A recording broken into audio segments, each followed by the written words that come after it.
Hey everyone, I'm Nicole Galen with Guiding Echoes. Welcome to your Pick a Card reading. Today's topic was viewer requested, and the topic is, what karmic cycle are you currently in? As we are asking this question, we're also asking how can we speed things up if that's possible, and what advice do you need in order to get to where you need to go during this karmic cycle in your life. Now, please keep in mind these are general readings, so if you choose a pile and it doesn't resonate with you, you can absolutely choose another one. You may also find that during these readings, some things resonate, some things don't. Take them with a grain of salt and just take what makes sense and what works with you. And you are more than welcome to choose more than one pile. Most people will find that more than one resonates with them. So we'll go ahead and go through the piles so you know which one is which. This is pile number 1, pile number 2, pile number 3, pile number 4, and of course pile number 5. Now, if none of these piles of cards seem to be calling out to you directly, just take a look at the charm above and see if any of those resonate with you. So you'll see that we have the book, the crown, the sword, the sun, and the wand. Now go ahead and just take a moment to tune into the cards, see which pile draws you in, and I will have the timestamp in the description area down below.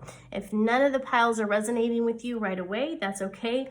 Just pause the video, take a nice deep breath in, and ask your guides, ask your higher self, ask divine spirit to help you choose the pile that is best for you. And once you get an answer, it might be a number that pops in your mind, it might be an intuitive feel that pops up in you, you may feel pulled to a certain deck, then that is the pile that spirit wants you to see.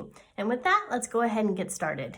All right, so this is for those of you who chose group number 1 or you chose this very cute little book charm. So let's go ahead and take a look at your cards and see what they have to say. So the very first card we have for you is Arthur Continuum, Seek the Guide with Noble Ideas. And when we tune into the book for this deck, which is The Art Through the Eyes of the Soul Oracle, the guidebook says, meditate on a historical or mythological figure that has personal significance to you. This may trigger past life memories and help create your own neo-mythic story.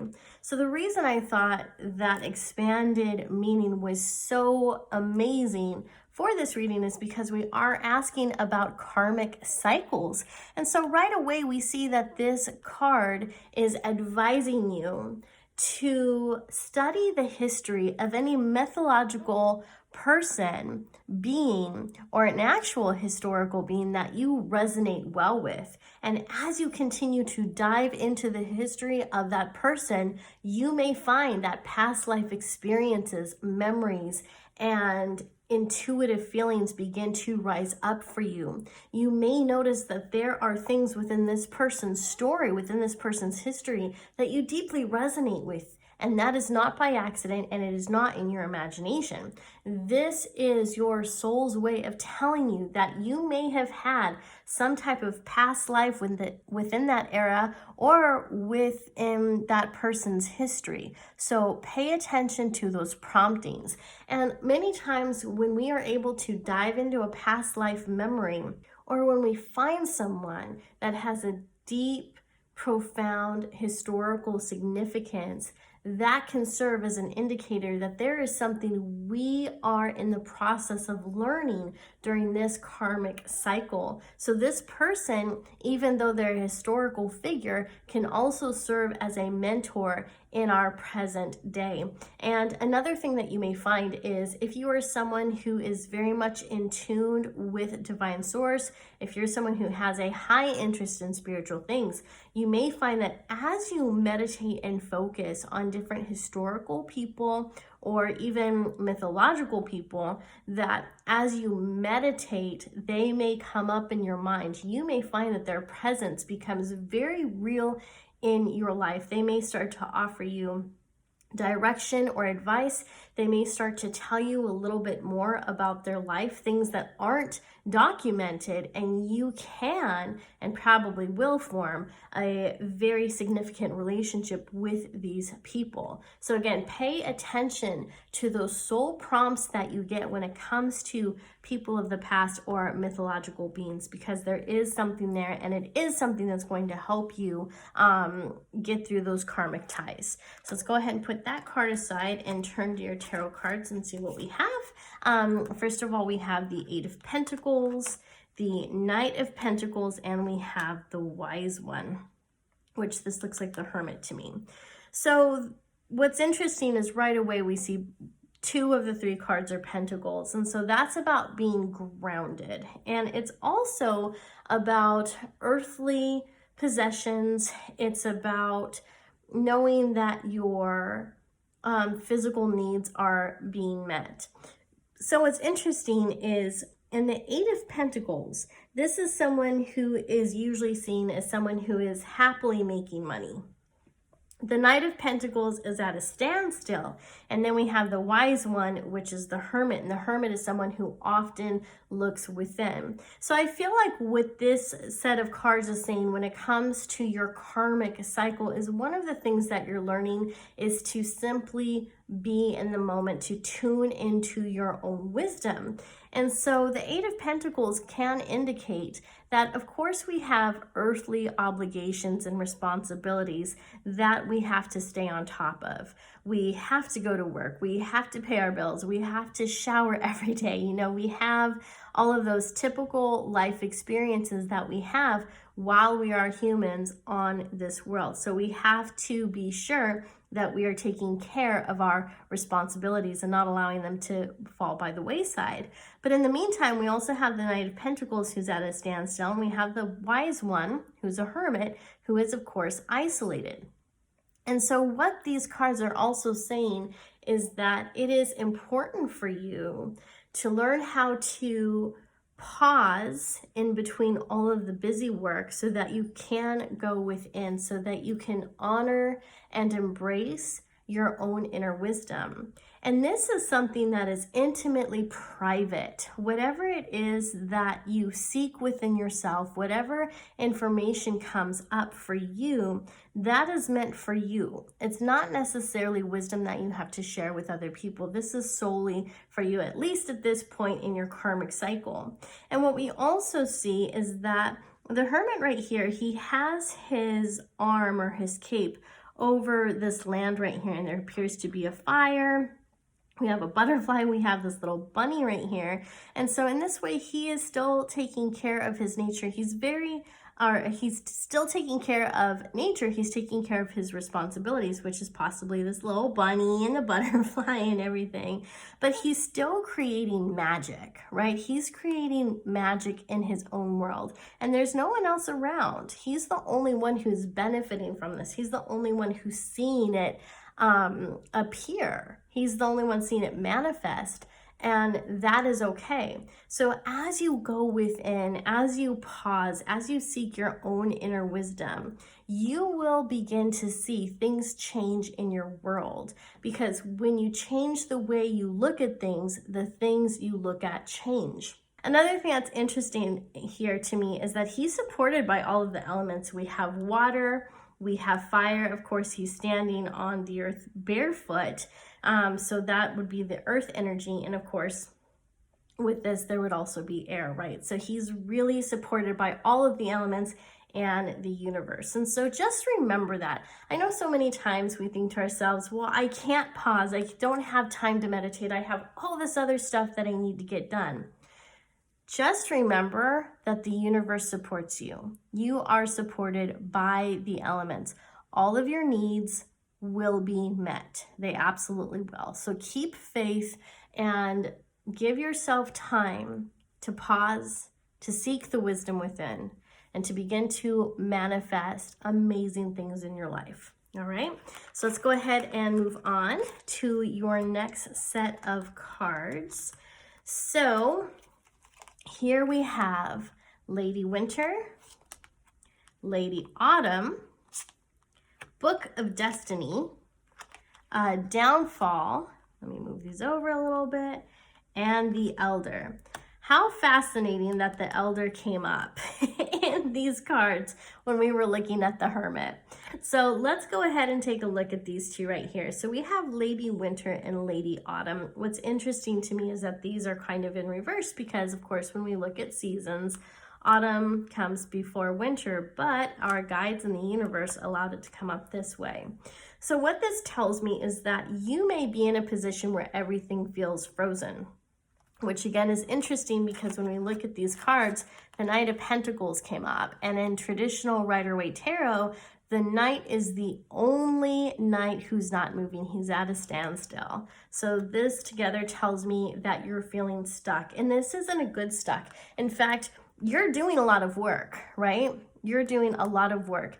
You are making the right choices. You're making the right decisions. You're taking a lot of actions. You're changing your behaviors, and yet you still feel stuck. And so what I feel like this set of cards is showing you in these two cards is that this feeling of being stuck, it's about to reverse. So things are about to start moving for you. So we see we're not going from Lady Winter to Lady Spring. We're going to Lady Autumn. So there is a reversal that's taking place. So I want you to think about the last time when things seemed as if they were moving in the right direction before this feeling of being stuck hit. You're about to go back into that energy where things are moving again. So it may actually feel as if you're taking a few steps back, and I feel like that's where so many of you are right now. Like it feels like you're moving backwards. But keep in mind, you're not. You are moving forward. The next card we have for you is Book of Destiny. And this is, again, about you diving into those historical figures that really resonate with you. And that's what came up in this card. So we're seeing that again. And what's interesting is that when we dive into our past, we can often get a glimpse of our future. When we dive into our past, when we can pull up those old karmic past life memories, is when we can get some idea on how to heal those karmic ties, heal those karmic cycles, so we can possibly change the trajectory that we're on now, especially if we're on a trajectory we don't necessarily like. So I feel like this card is telling you, like, you came to this reading for a purpose. Like, there's a reason you're here. You chose these cards for a purpose, and it's showing you that you do have a destiny. You do have a purpose. There is something that you are meant to fulfill in this life cycle. But many of you do feel as if you're stuck or on the right path. So this card is telling you that a course correction is on its way. However, you are responsible for your life course, so you're also responsible for the changes within it.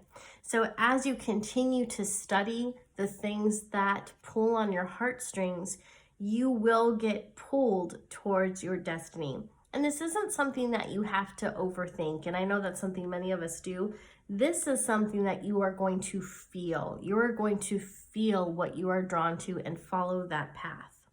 The next card we have is the Downfall. And while this card may look kind of scary and intimidating, I feel like this is saying it's the downfall of the things that no longer serve you. This is the downfall of the falling away of the things that you've been holding close to you, knowing that they were wrong, knowing that they don't really fit into your life anymore, but they provided some sort of comfort.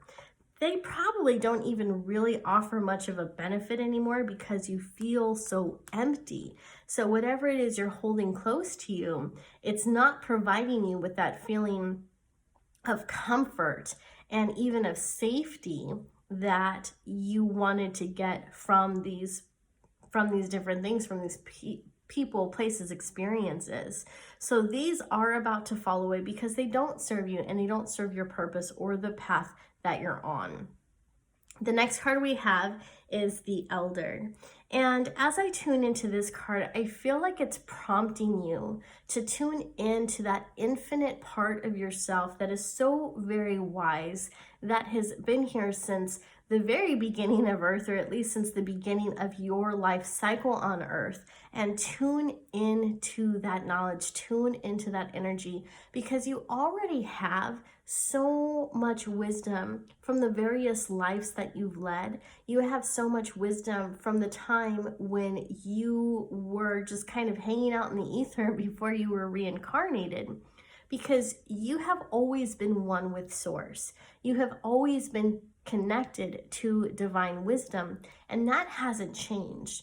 And the way for you to reconnect with that is to reconnect with your higher self, with that part of you that is infinitely wise, infinitely timeless, infinitely knowing. It is through that part of yourself that divine wisdom can be channeled through, can be recognized. And yes, it's wonderful to connect with your guides and your angels and your fairies and whatever other beings you believe in. But the relationship that you have with yourself and with your higher self and with your God self will always be the most important relationship that you have. So with that, let's go ahead and take a look at your very last card. And here we have Spiritual Teacher. So all of this is beginning to make a little bit more sense. So your karmic cycle is taking you on the path. Actually, there's two of them. I see they're taking you on the path of finding a spiritual teacher or teachers, because many of us have more than one. And you're actually becoming a spiritual teacher. Now, as I'm tuning in to the people who are watching this, I see that this is actually split into two groups. There's those of you who will be spiritual teachers to very small communities. And it's not even that you're like preaching at other people or anything like that. It's that you are a spiritual teacher who leads by example. And the way that you teach people, it's going to be smaller and more intimate. So for example, you may go out to coffee with a friend, and your friend may be going through a very difficult time. And as you sit there and you listen to her and you empathize with her, you are able to automatically channel information from this wise part of yourself and give that information to your friend. Now, whether or not he or she acknowledges it, embraces it, follows it, practices it, has nothing to do with you. In fact, that is completely their choice. But that is one of the ways that you become a spiritual teacher. It's by being able to channel that information, share your own wisdom and knowledge, and grow from your own aches and pains that you've dealt with in your life. So you have so much wisdom that you're able to share with the world, and it's going to be on a smaller setting. And don't underestimate how significant it is to be this person, to be a spiritual teacher or an elder in your own community and smaller communities. I think a lot of times when we think about a spiritual teacher, we think of someone who's on stage, right? We think of someone who is in the spotlight, but that's not necessarily true. There are a lot of very wise spiritual people who have an amazing amount of wisdom, who never dive into any type of spotlight. And so that is the first group that I'm tuning into. The second group I'm tuning into, which does feel smaller, is on the way, or are on the way of becoming spiritual teachers. Now for you, you know that you're destined for something bigger, and some of you are excited about it, some of you are scared about it, some of you are kind of like, I don't know how I feel about this, but I'm going to try it anyway about it. So there's a mix of different emotions when it comes to those of you who feel like you're being drawn to something bigger.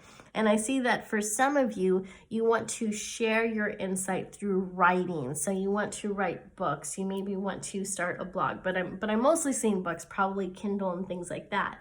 For the rest of you, you want to become a spiritual teacher. Maybe you're already a spiritual teacher through the readings that you offer, right? Through doing tarot and oracle readings like this one. Some of you are channels. So there's such a wide range of teaching other people. There's such a wide range of tools and methods available to be able to share that knowledge. And I just see so many of you are able to connect to divine in your own ways, and you are able to bring that message forward.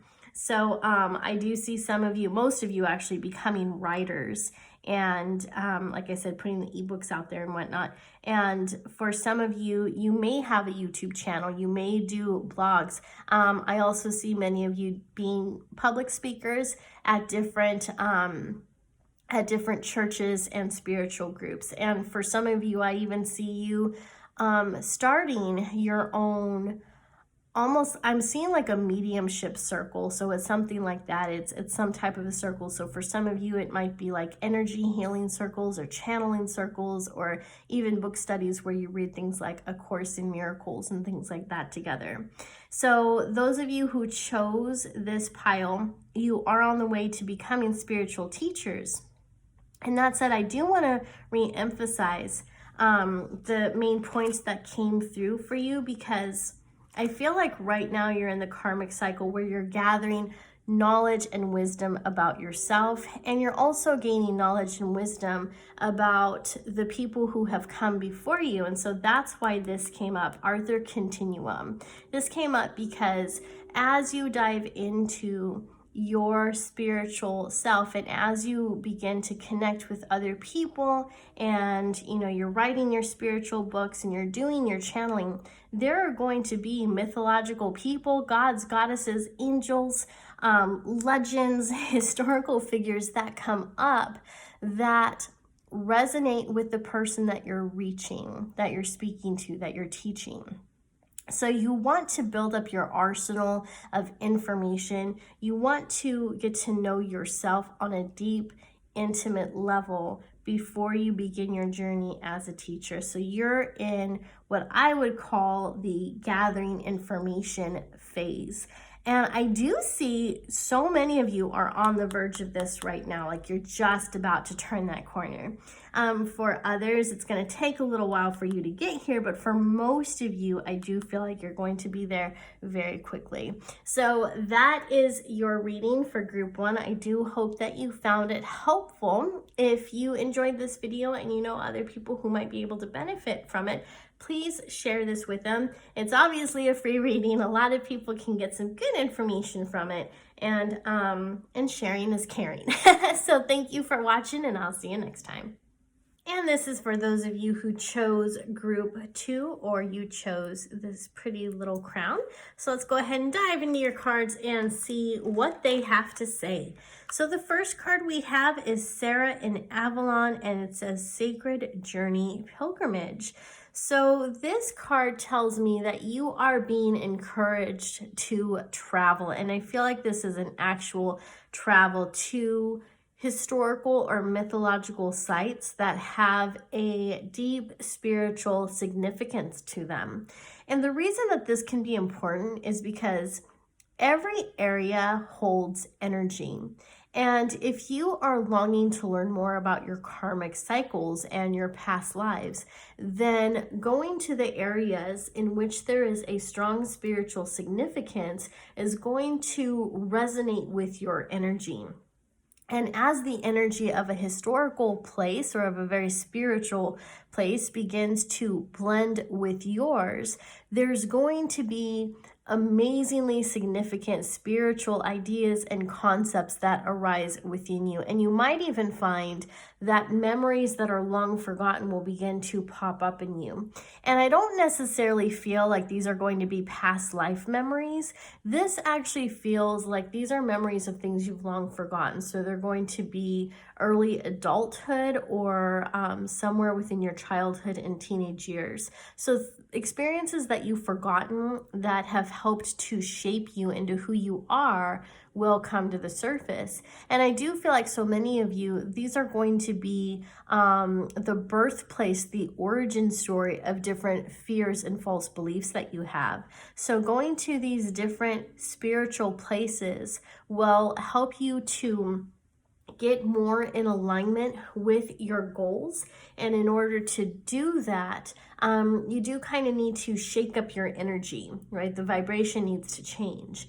And so that's what those spiritual sites are going to do. So think of it as a purging, right? There are so many beautiful spiritual places all over the world, in India and even in the USA, and there's spiritual places in the United Kingdom. And when you go to those different places, you can feel that there's just something different, something beautiful about the energy there. So the way for you to sort of shortcut your karmic cycle is to go to these places so that your energy and your vibration can rise, can get to a higher level, and so that you can absorb the information that is imprinted in the energy of those spiritual sites. Not to mention that where there are spiritual locations, there are also going to be enlightened people.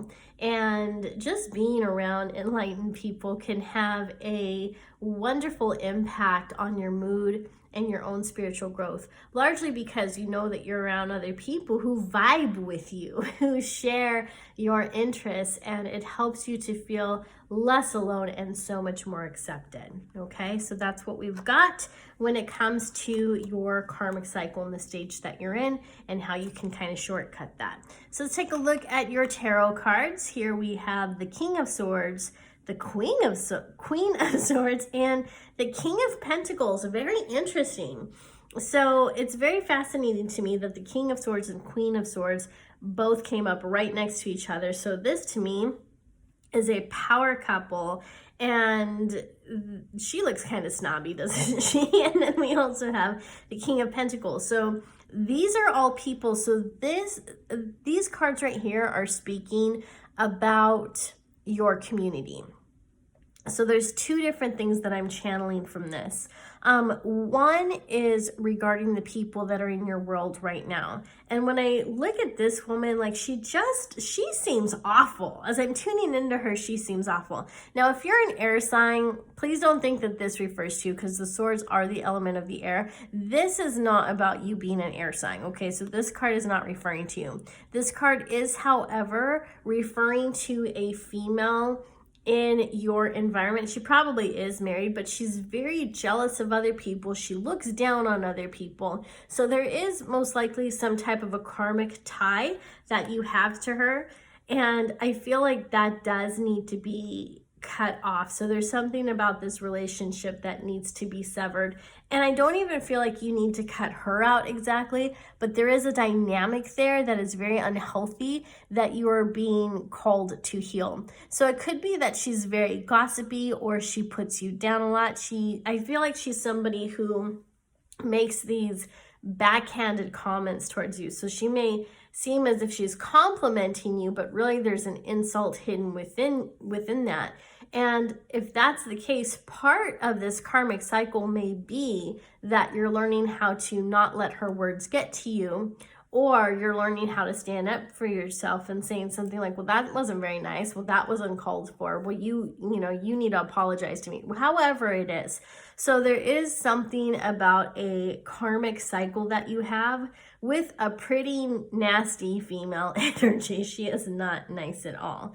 When I look at the King of Swords card, to me, this is someone who, he seems to be very focused, and I feel like his level of focus and determination are par to none. He also feels to me to be kind of emotionally cold and emotionally distant.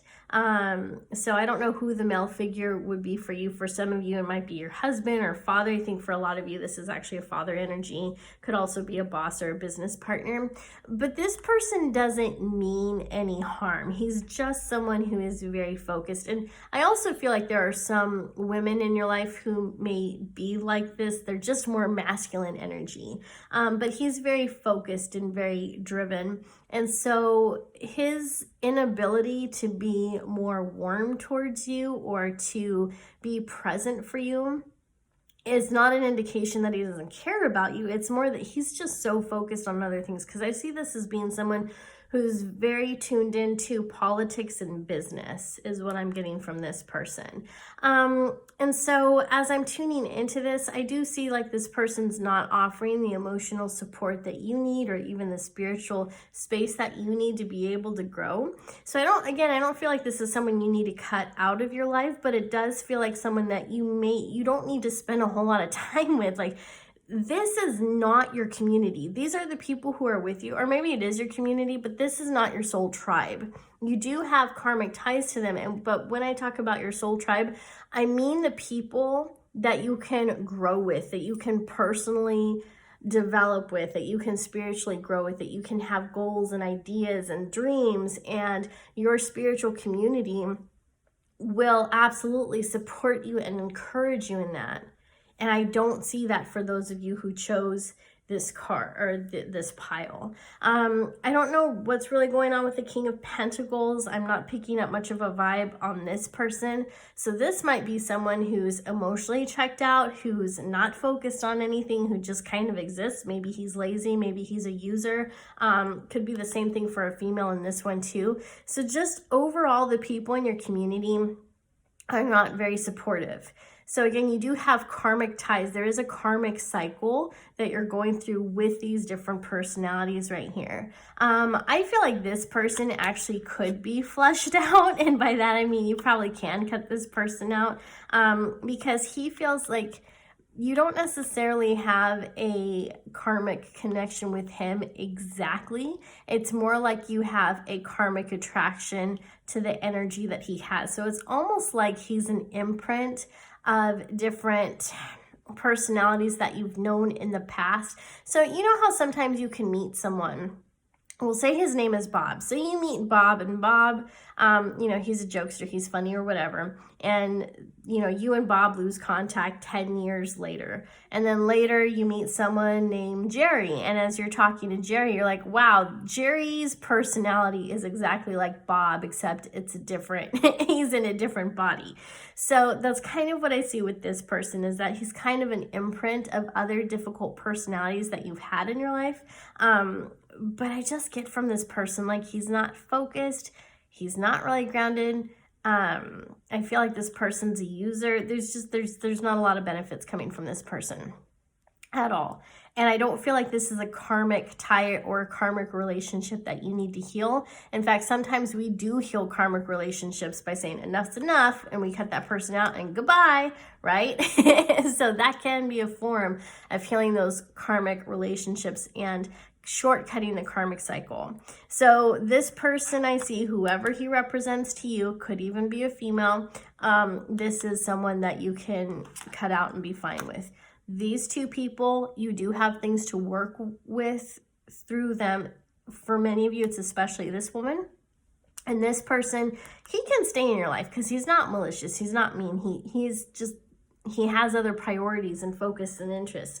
So he can stay in your life, but I don't see him as someone who's supposed to be significant, if that makes sense. So I feel like altogether, these cards are prompting you to find that healthy soul tribe, that healthy community that encourages you, that inspires you, that allows you to also encourage and inspire them, and is very supportive of your spiritual and personal growth. Okay, so let's go ahead and take a look at your next set of cards. So here we have Lady Spring, Mastery, Conflict. Oh, we're not surprised after what we just saw in your other cards, are we? The Phoenix and the Call. Oh my gosh, guys. Look at this. Okay.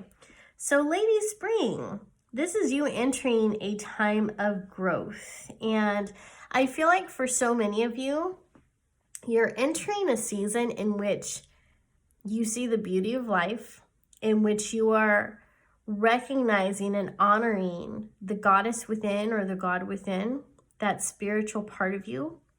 I feel like so many beautiful gifts and talents and desires are beginning to unfold for you. And the word desire is actually coming up very strong as I'm looking at this card, because I feel like you're giving yourself permission to go after your desires. And I don't think that the people in your past have ever given you that permission. I think so many people in your past have tried to stop you from following your heart's desire, from even acknowledging it.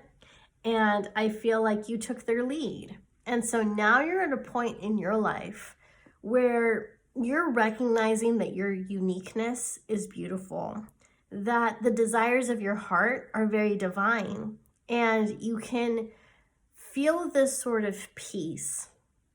And I'm not feeling excitement, maybe joy, as you start to gravitate towards just the contemplation of going towards that desire, the contemplation of being able to create your art, whatever that is for you.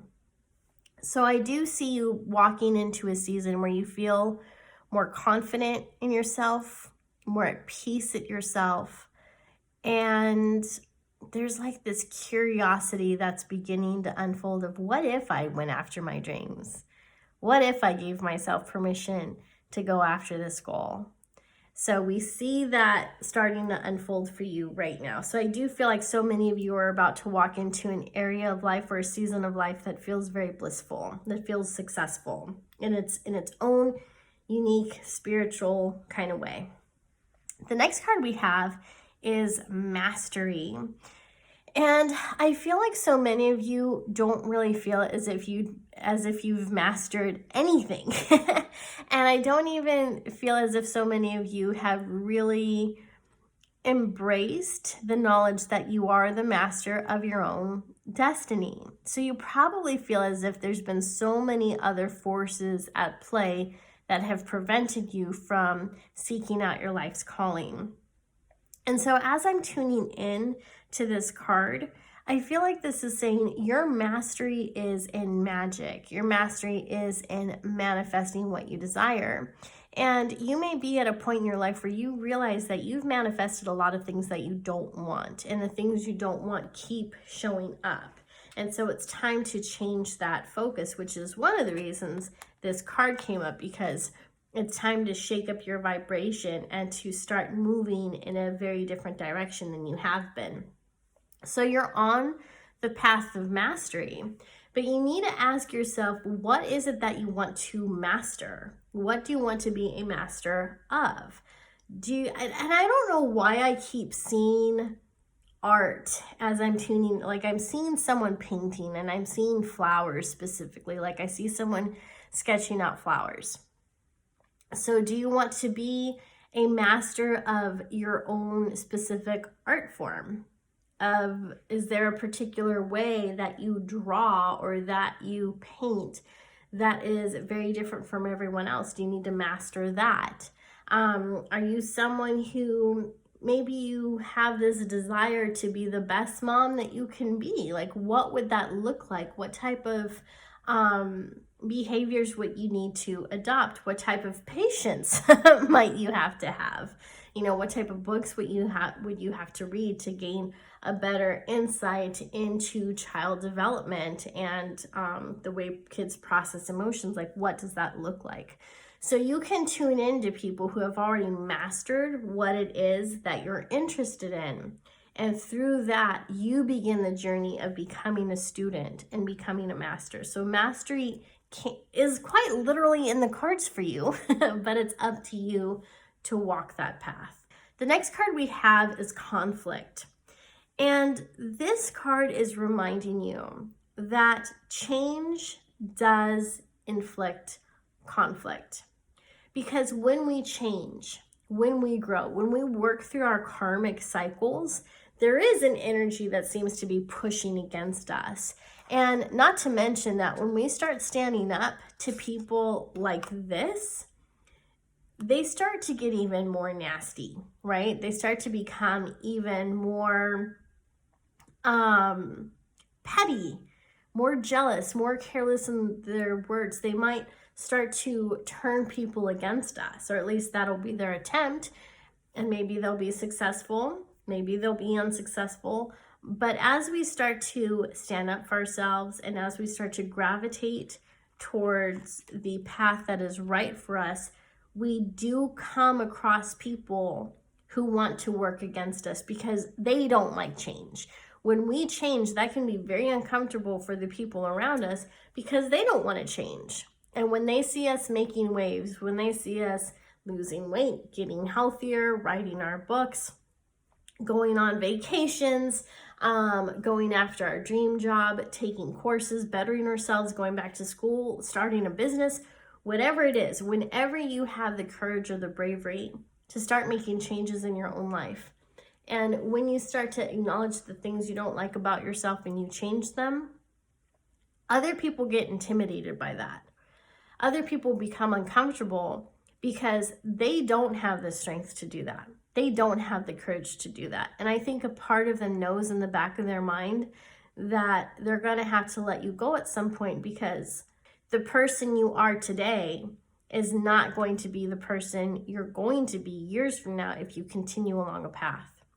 So there is going to be some conflict, and it is going to be uncomfortable for you and for the people involved. But you're a victor here, because look at you. Look at the person in this card. I don't know if she's fearless exactly. Like, she feels fearless. She looks fearless. But she is going after that thing to cut it down, right? She's a little warrior. She's not going to let anything get in her way. And that brings us to the next card, which is the Phoenix. This is the change we were talking about. And as you know, the Phoenix is a bird that rises from the ashes. So when something is burned down and it is plummeted into ash, the Phoenix rises up. And the Phoenix is more beautiful and more powerful than it was before the ash. That is what is happening in your life. You are becoming far more powerful, far more courageous, far more brave, far more intelligent, far more wise, far more everything than you've ever been before. And you might get to a point in your life where you feel as if you've been reduced to ash and to rubble. And I feel like for many of you, you're already there and you don't know how you're going to get out of that. But this Phoenix card is telling you that you're in the process of rising right now. It's happening right now. And it may be on a very, very small level, so small that it's undetectable, but you're about to rise in a very, very big way. So keep the hope, keep the faith, and know that's coming.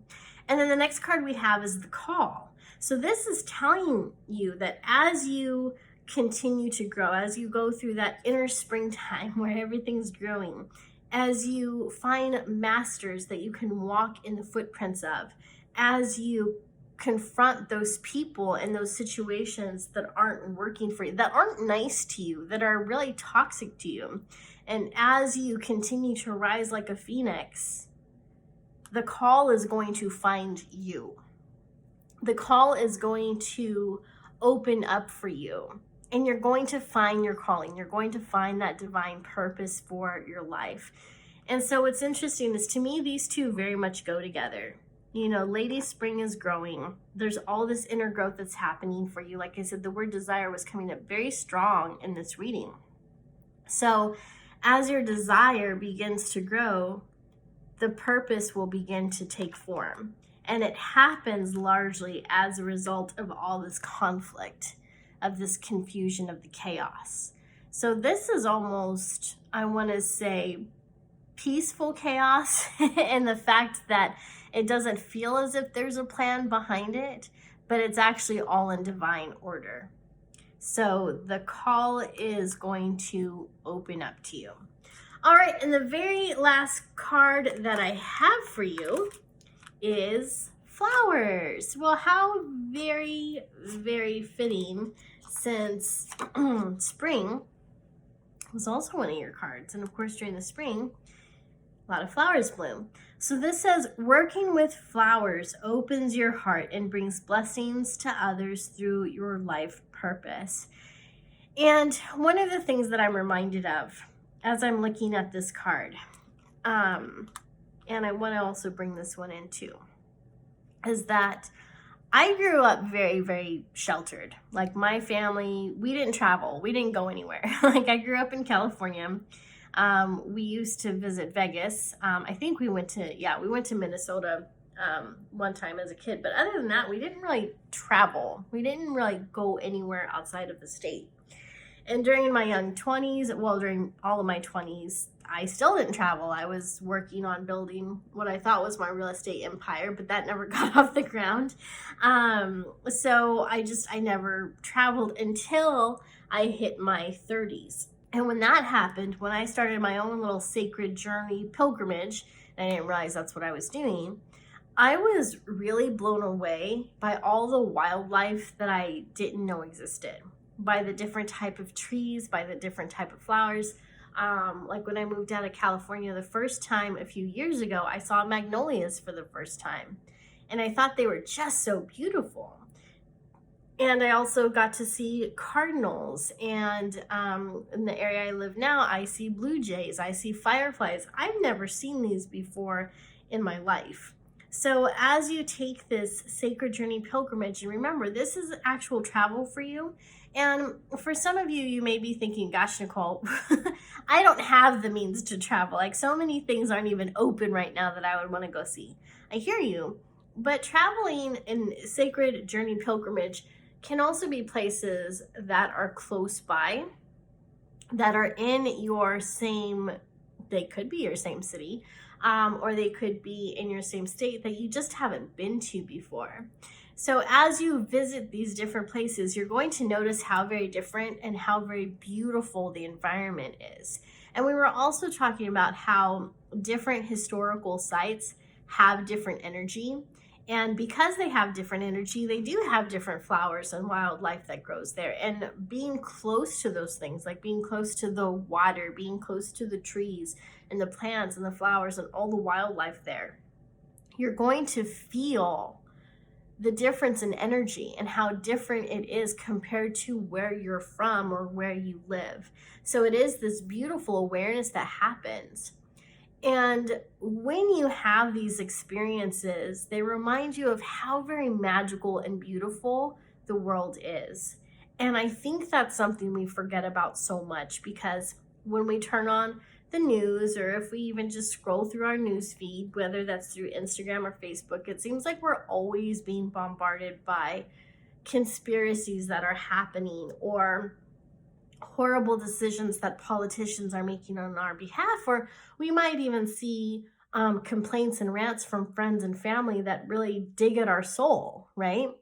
And being able to step away from that and dive into nature reminds us how very magical and how very beautiful the world actually is. And I do believe that all of nature sings to us and speaks to us, but we need to seek it out.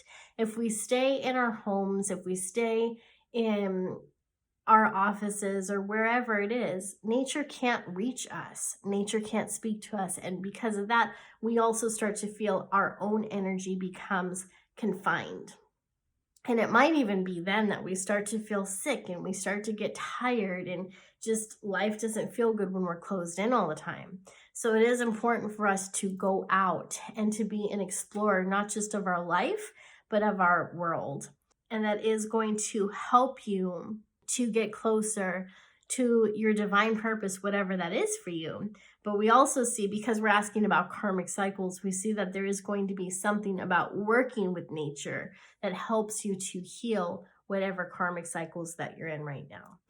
So I hope that this was useful to you. If you enjoyed this video, please remember to give it a thumb up, and you can leave a comment down below. And if you know of anyone who might find this reading helpful, please forward it to them. It's obviously free. It's on YouTube. It doesn't cost a thing. So please feel free to share this with anyone who may find these messages useful. Thank you so much for watching, and I'll see you next time. All right, my friends, this is for those of you who chose pile number 3, or you chose the charm that has the sword or blade, knife, whatever you want to call it. Let's go ahead and take a look at your cards and see what they have to say. The very first card we have says, become the master you seek. On the very top, it says the master in Tibet. So as we are asking where you are in your karmic cycle and how to shortcut it, this is reminding you that you are the master that you seek. You have all the intuitive knowledge and insight that you need hidden within you. All right, so the next cards we have for you are the Lone Man, which is also the Hanged Man. We have the Three of Swords and the Four of Swords. So I feel like these 3 cards are answering the question of where you are in the karmic cycle. What's fascinating to me is that when we pulled your first card, it said become your own master. Remember, we're not just asking about where you are in your karmic cycle, we're asking how you can shortcut it. And I feel like this message for those of you who chose group 3 is incredibly urgent, because it's telling you to become your master, become the master you seek. This reading started out with the answer to the shortcut, with how you can get out of this cycle before it told us about your cycle. And that's different from what happened with the last 2 groups. So let's go ahead and take a look at where you are in your cycle and why the universe is helping you to shortcut it, is giving you that answer on how you can get through it so quickly. So again, the very first card we have is the Hanged Man, followed by the 3 of Swords, followed by the 4 of Swords. Now, swords are the most aggressive suit in tarot.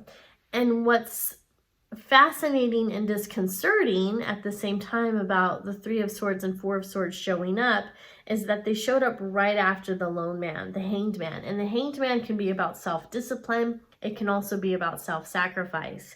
And as I'm looking at your cards group number 3, what I'm noticing is that you are sacrificing the most precious parts of yourself. You have been giving parts of your heart away to people who absolutely do not deserve it. You've also been giving parts of your heart away to experiences that don't deserve your attention. And for many of you, I feel like this could be related to your career, to your job, but it's also in the way that you are spending your time and spending your energy.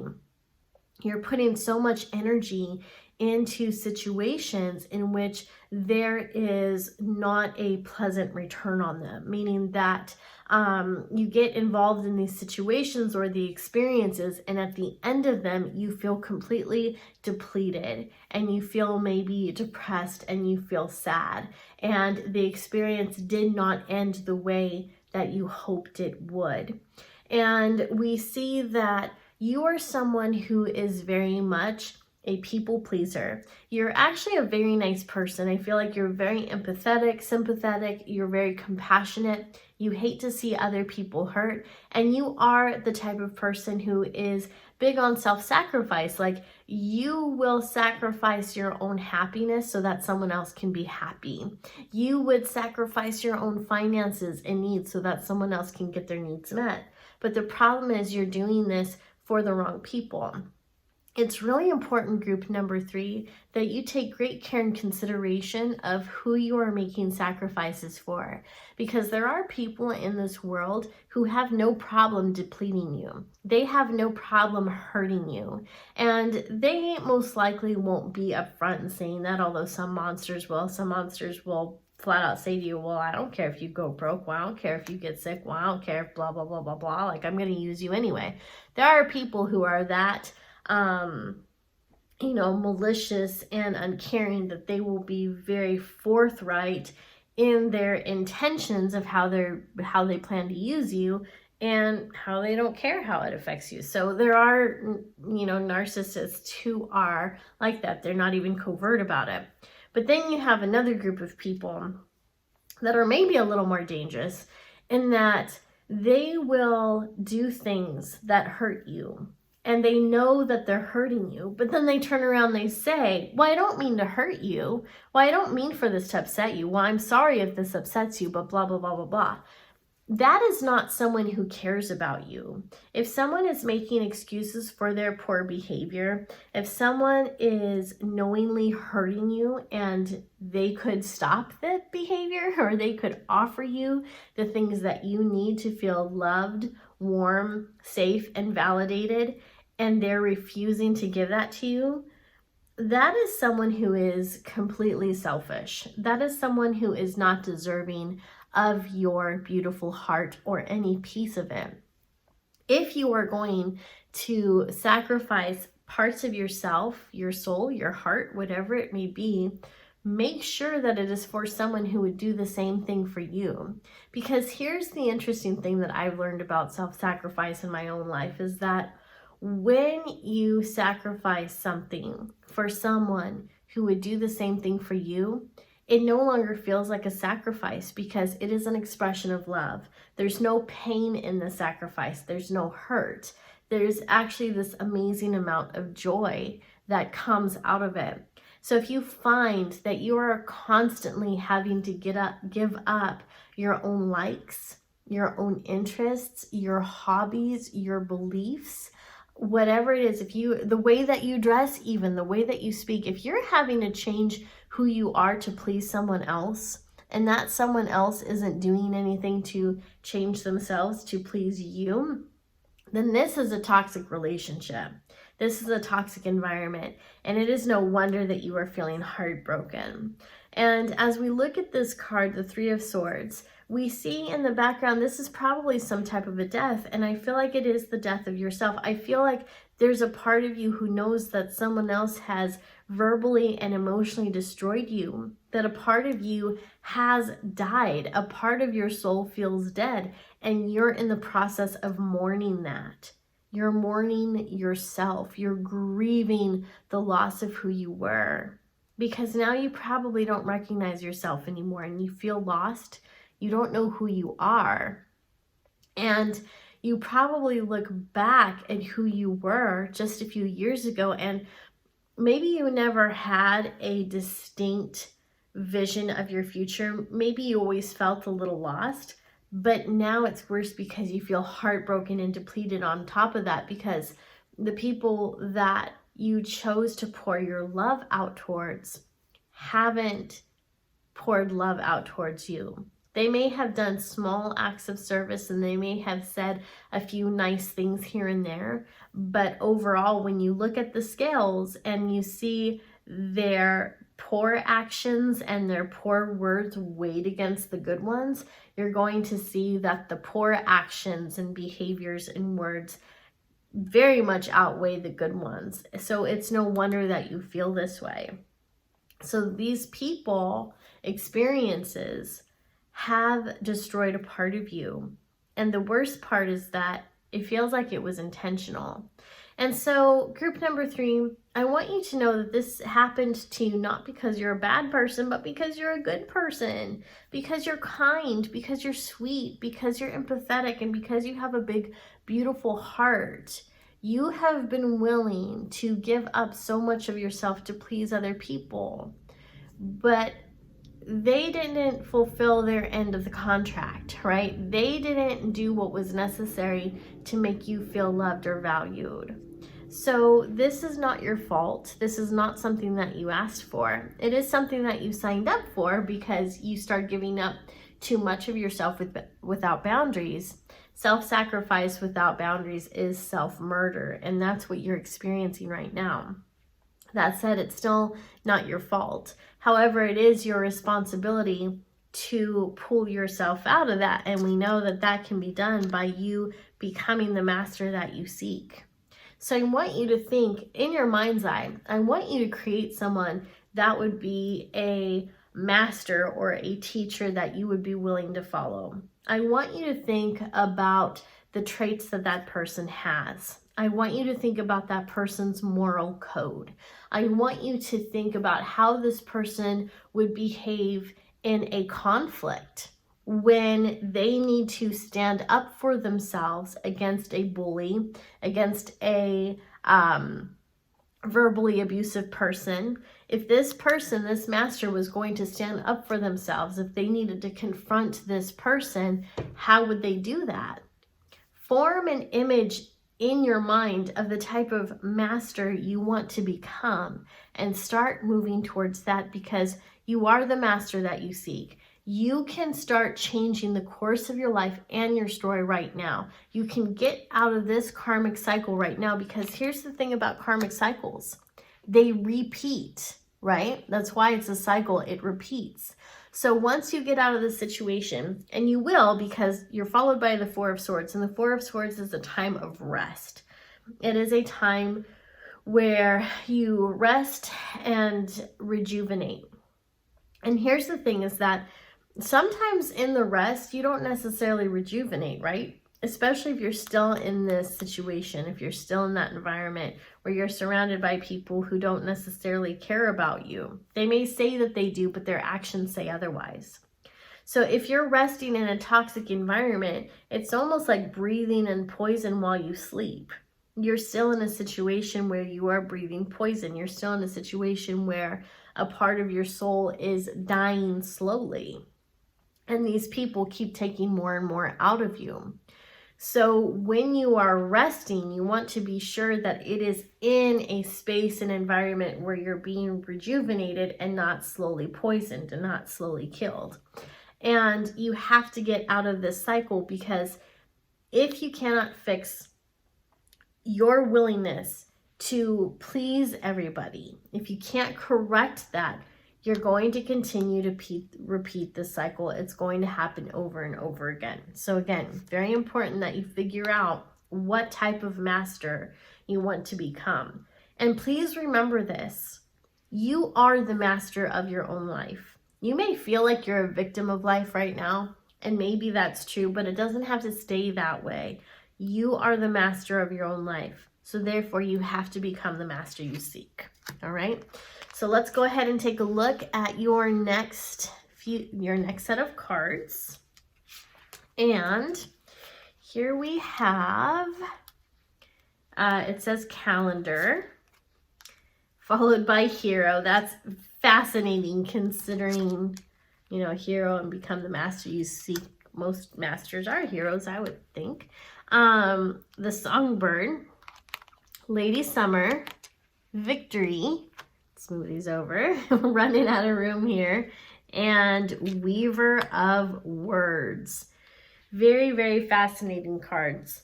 So when I look at this first card, when I think of a calendar, I do think of a planner, like a daily planner, where you actually plan out your to-do list, where you plan out your priorities. And I feel like Spirit is asking you to consider or reconsider your priorities and to write them down. You are being called to create an actual plan and strategy for your life, because it is so important for you to get out of this heartbreaking, heart-wrenching cycle that you're in. So you may want to actually buy a calendar or buy a planner and start thinking about the future you want to create for yourself, and create a plan for it, and use the calendar and use a planner to keep yourself on track for that. Think about the new skills that you would have to incorporate to become the master that you seek. The next card we have for you is Hero, followed by the Songbird. So this is interesting because the Songbird is obviously someone who's trapped. And when we looked at your 3 of Swords and 4 of Swords, it's very obvious to me that you're feeling, I want to say trapped, but really you just feel let down. Like you feel broken down. So that's a different form of feeling trapped. And I feel like it's important for me to say that, because so many of you are probably thinking, well, I'm not trapped. I mean, I could leave the situation at any time, and yet you don't, right? Because maybe you feel obligated to stay. So whether you're trapped of your own accord or trapped because someone else has trapped you, you do, of course, feel trapped. So this second card that we have for you, I know I'm kind of skipping around, but the second card here is Hero. And to me, that is so much in alignment with become the master you seek. However, I do feel like there's an outside influence here. I do feel like someone is either coming into your life or has come into your life that you can look up to. So this is someone who, I want to say, knows the way. This is someone who's been there, done that. This is someone who is just as empathetic as you are, but maybe stronger in the sense that they've become more selective in where they place their energy and who they place their energy in. This is someone who holds their own heart close to them and is very careful and very mindful of who they share it with. So this person has either come into your life or is coming into your life, and while he or she is not going to rescue you, they are going to encourage you and inspire you and listen to you and help you forge a path that is good for you. So this person, I see this person being more of a mentor than a hero. I feel like you're being encouraged to be your own hero, because again, you're being encouraged to be your own master. So this person, pay attention to who this person could be. And it may not be just one person. It could be several different people who come into your life and help you to figure things out, help you to think for yourself, help you to find your confidence and find your courage so that you can get out of the cycle that you're in. But for most of you, I do feel like this is one person who makes a profound impact on your life. This is someone that you definitely look up to, and I feel like you admire this person so much, and you look up at that person, you're like, gosh, I wish I could be more like him or her. Like this person, even when they go through struggles, even when they go through hard times, they seem like they really have their act together. Like this person knows what they're doing. I wish I could be more like that person. So pay attention to that person. Take note on how they respond to different situations. Take note of their demeanor and everything, because these are skills, these are behaviors and thoughts, and everything can be learned. Everything can be learned. Everything can be taught, okay? So we're going to skip that because we already talked about that. Next, we have Lady Summer. And what's interesting to me about that is summer is a time of warmth, right? It's when the sun is almost too hot. It's when people start wearing less clothing because it's so hot outside. It's when people go swimming, or maybe kids run through the sprinklers. And so as I look into this, I feel like this is talking about the warmth of your soul. I feel like this is about you showing off more of who you are, becoming more of who you are.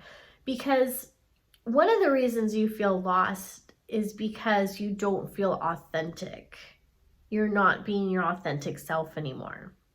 So this summer card is encouraging you to bear it all on a soul level, to not necessarily be vulnerable. I think that one of the reasons you're in this situation that you're in right now is because you were too vulnerable with the wrong people, the wrong situations. You just trusted the wrong people is what it boils down to. And so this is more about you becoming your authentic self again, growing into that authentic self. And the truth is, you'll never go back to being this person back here who is dead, right? There's no reviving this person. This person's gone, but you're rising like the phoenix, right? You are becoming a new version of yourself who has far more wisdom, far more knowledge, far more insight than you had before. So you're growing into a new version of yourself. And that is the version of yourself that you can show off with pride, because it took a lot of work. It took a lot of tears. It took a lot of pain to become her or him. It took a lot to become this person. So show it off. Show off what a wonderful being you are. Show off how confident you are in yourself now. Show off how strong you are because you were able to get through these vicious cycles. So show off a little bit. It's absolutely okay. You need to adopt a little bit of pride. And this isn't the type of pride that makes you a narcissist. This is the type of pride, and when you look back at yourself and you're like, wow, I've been through a lot, I've conquered a lot, and I can conquer more because I'm actually a pretty amazing person. I'm becoming a person who I love, who I trust, who I admire, and I wouldn't have been able to do that without my past experiences or with the heroes who entered my life. So you can be proud of who you are and even proud of your life story, because there are things that you've been through that other people can't even fathom, that would have completely broken down other people. And yet somehow, in some way, you survived. You can be proud of that, and you can wear that on your sleeve. You can show that off, absolutely. The next card we have for you is Victory. And what's fascinating to me is that you chose the sword. You chose the charm that has the sword, and look at that. He's holding a sword right there. And that's not exactly common for this deck. And of course, you also chose the sword, and look at this. You have the Three of Swords and the Four of Swords. So we're definitely seeing a sword theme here. And one of the things that's coming up in my mind as I'm thinking about the swords is a sword helps you to cut things off. So think about the people and even the places and the experiences and the behaviors and the attitudes and the thoughts that are in your life that you need to cut off. I'm not talking about weaning yourself off here. I'm talking about cutting it off like it's a bad addiction, like it's poison to your soul, because it is. So you have to cut the poison out if you want it to stop killing you. It is time, my friend, for you to rise. It is time for you to be your own hero, for you to be proud of who you are, for you to take responsibility for your life and to experience the victory that comes with winning a war. And this can be a war of the mind. This can be a battle of wits.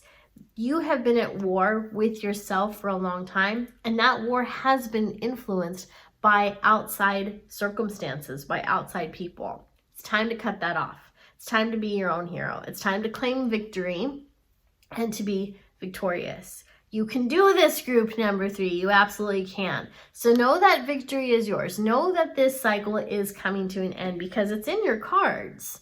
And this is so urgent. It's why it started off with the advice right away, and then it went into the cycle. It's telling you what you absolutely do not have to repeat. You don't have to go through this experience ever again if you don't want to. The interesting thing is you can choose it. You can keep choosing this over and over again. But if you don't want to keep choosing that, because you're choosing by default right now, you have to be more conscious. You have to be more conscious of the decisions you're making, of the thoughts that you're thinking, of what you're manifesting for your own life. So start thinking of victory, okay? Next card we have is the Weaver of Words. I feel like this is saying that it's time for you to start creating your own story. Think about how you want your life to be. Think about if everything were perfect in your life, what would that look like? And I know for some of you, that's going to be a hard question. And for some of you, you're like, I can't even imagine having a perfect life. Well, yes, you can.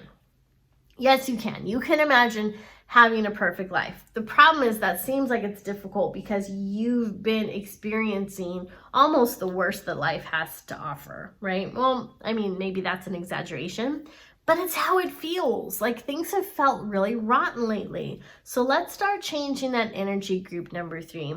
I want you to think about what type of person you want to become. And of course, I've been talking about that from the very beginning.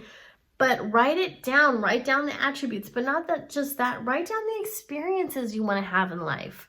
Write down what victory would look like to you. Write down how amazing it would feel if you were comfortable in your own skin, if you were happy with life, if you were surrounded by people who loved you intimately on the inside out, if you were surrounded by people who admired you as much as you admire them. How would life feel if you woke up every morning and you were excited about your life? How would life feel if you had tons of energy, if you weren't depleted all the time, if you weren't in this cycle of self-sacrificing, being heartbroken, self-murdering yourself, self-harming, because some of you are self-harming, and then going into this period of rest where the rest isn't rejuvenating. The rest is just like, oh my gosh, I have to lay down. I have to sit down because I have no energy right now. What if your life was the exact opposite of this? What if your life was something that you could plan and create for yourself? It's time for you to write, create, and manifest a new story for yourself. It's time for you to start writing out new scenarios in which you are your own hero, in which you are saving yourself. Because you, my friend, absolutely have all of the magic, all of the wisdom, all of the wonder, all of the information you need, all of the resources you need to start making that happen. And maybe you don't have all the information, but you know how to be resourceful. You know where to go to get the information, and that's just as useful. So let's go ahead and take a look at your last card. Look at that, energy healing. So in addition to becoming this new person, in addition to breaking this tumultuous cycle, you are being invited to start some energy healing work. And it says your natural energy healing abilities are an important part of your life purpose. So let me explain to you a little bit more of why all of this is happening to you. You are a natural energy healer. This is why you're so empathic. This is why you want to prevent other people from hurting, because you are a healer. It's in your soul DNA. And you are the type of person, like we talked about earlier, who will absorb pain so that other people don't have to feel that pain. The problem with that is that when we start absorbing pain on behalf of other people, one is that they may not even be appreciative of it. We could be robbing them from a life experience or from a lesson they're supposed to be learning or having. And we end up taking on that sickness for them, right? We end up feeling heavy and weighted down on our own. And so the way to change that is to change our energy. And we do that, of course, by the thoughts that we think, the actions we take, the prayers that we say, the visualizations that we practice on a daily basis. Most of us visualize every day, but we're visualizing something that causes us to feel fear. It causes us doubt or worry. We're afraid of our futures instead of happy about them, instead of excited for them. And so one of the ways to correct that is to start working on your own energy healing. And you can do that through crystals. You can do that even through music, by listening to music that makes you feel good. You might have to listen to music that is more angst and anger filled, so you can get that anger out in a way that's productive and doesn't hurt anyone, doesn't hurt yourself. But of course, there's also classical music. There's also music that has very positive words in it. Basking in that, marinating in that type of music is a form of energy healing. And then, of course, there's also things like Reiki. There are things like prayer. There are things like imagining white light or golden light or pink light or blue light even all around you, and just marinating in that light and allowing yourself to absorb it fully, and knowing that it is healing you on a soul level from the inside out. So my friend, your purpose in this lifetime is as an energy healer, and it's one of the reasons why you've been through so much junk in your life, why you have had such a tremendously hard life. And for some of you, it's been hard since you were a child, right? I'm sure you could tell me stories. And the reason for that is because I find that energy healers need to be able to build up their empathy so that when they heal others, they're able to meet others where they are. Like, you're able to meet people in the trenches and it doesn't bother you because you've been in the trenches before. You know, you can meet people in the muck and the mire of life because you've been in the muck and mire on your own and you've survived it. So you can be a hero for others, you can inspire others, and you can heal them because you've been able to heal yourself. And usually we cannot take other people where we have not been ourselves, right? So that's one of the reasons for this cycle that you've been through. So you can choose right now, today, if you're going to repeat the cycle and never actually become that energy healer, or you can start to become the master that you seek. You can find those heroes that inspire you, and you can start working on your own energy healing and start working on your new story.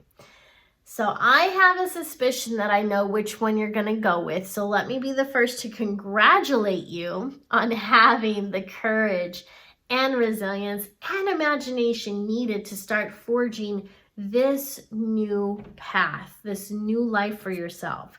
So group number 3, I am so touched by you. Reading the cards, reading your energy, I want you to know that you inspire me.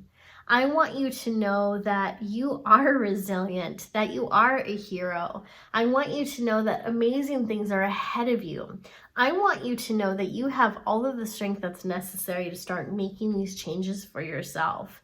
And I also want you to remember that you can always pray to your angels, to your guides, to God, to divine source, whatever it is that you believe in, whatever deities resonate with you.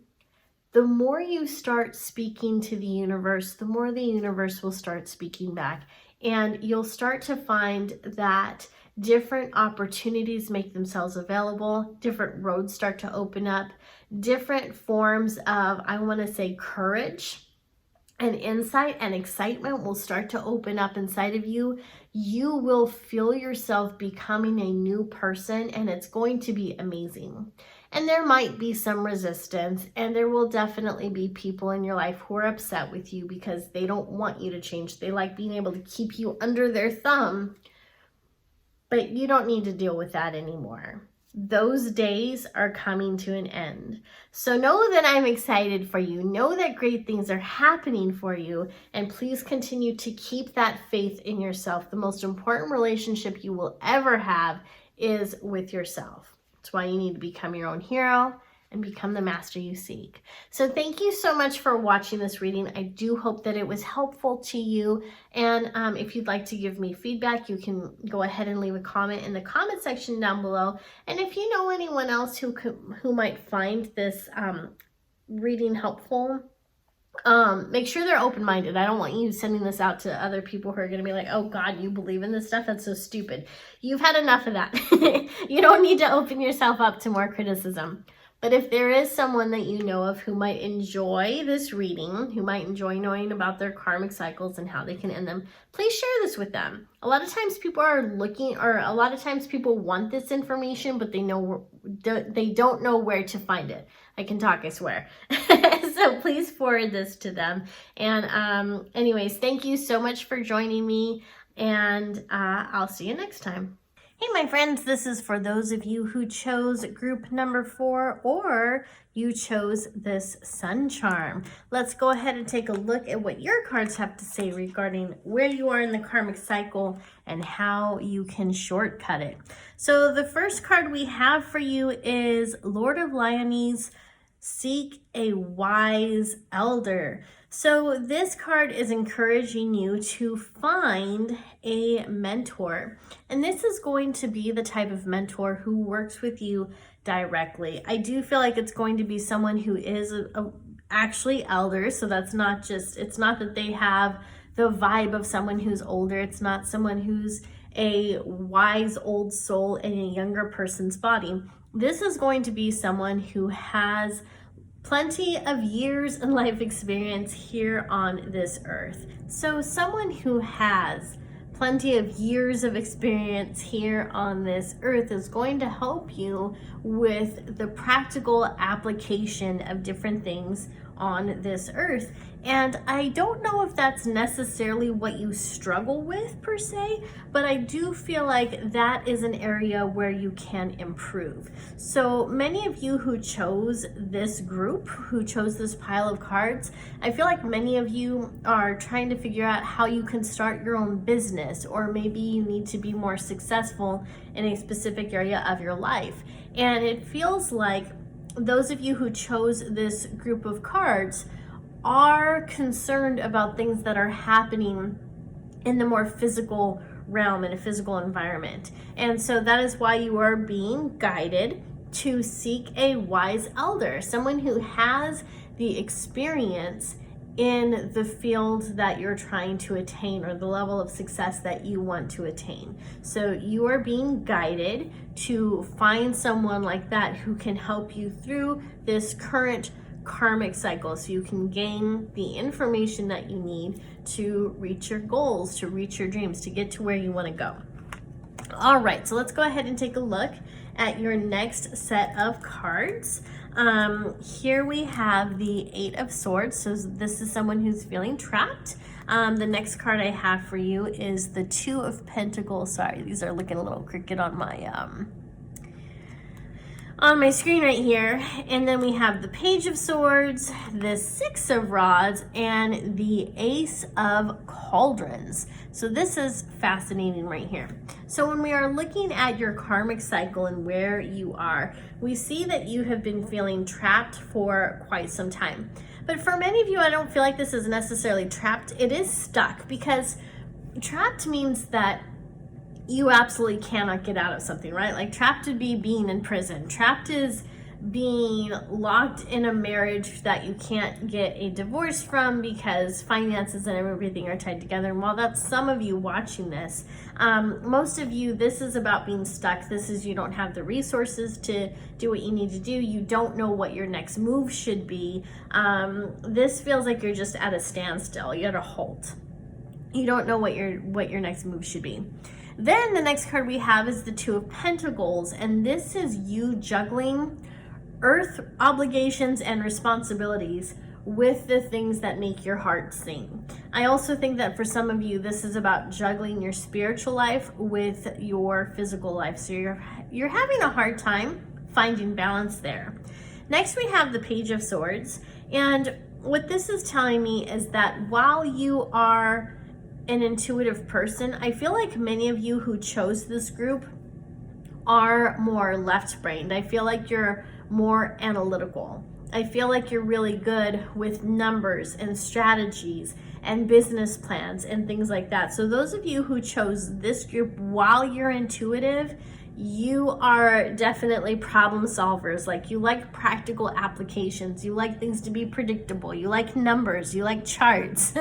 You like strategies. And so if you have a good strategy in place, if you have a plan in place for your goals, for your dreams, whatever it is, you tend to thrive better. So you're at a point in your journey where, like we said, you're feeling stuck, but you're not really stuck. It's just that the journey that you're on right now, the goal that you're going after, is really still kind of new to you. So for example, if I was working a job, say at McDonald's, but I wanted to be a CEO of a large corporation, well, that's a big journey, right? That's gonna take some time. That's gonna be a process. There's probably gonna be some schooling involved, because working as a cashier at McDonald's and running a corporation, which means if I'm running a corporation, I'm responsible for everyone's paychecks. I'm responsible for the accounting. I'm responsible for business plans. I'm responsible for the people that I put in all these different positions so that they can meet the quota and create products and put them out there. Like, it is a much different ball game.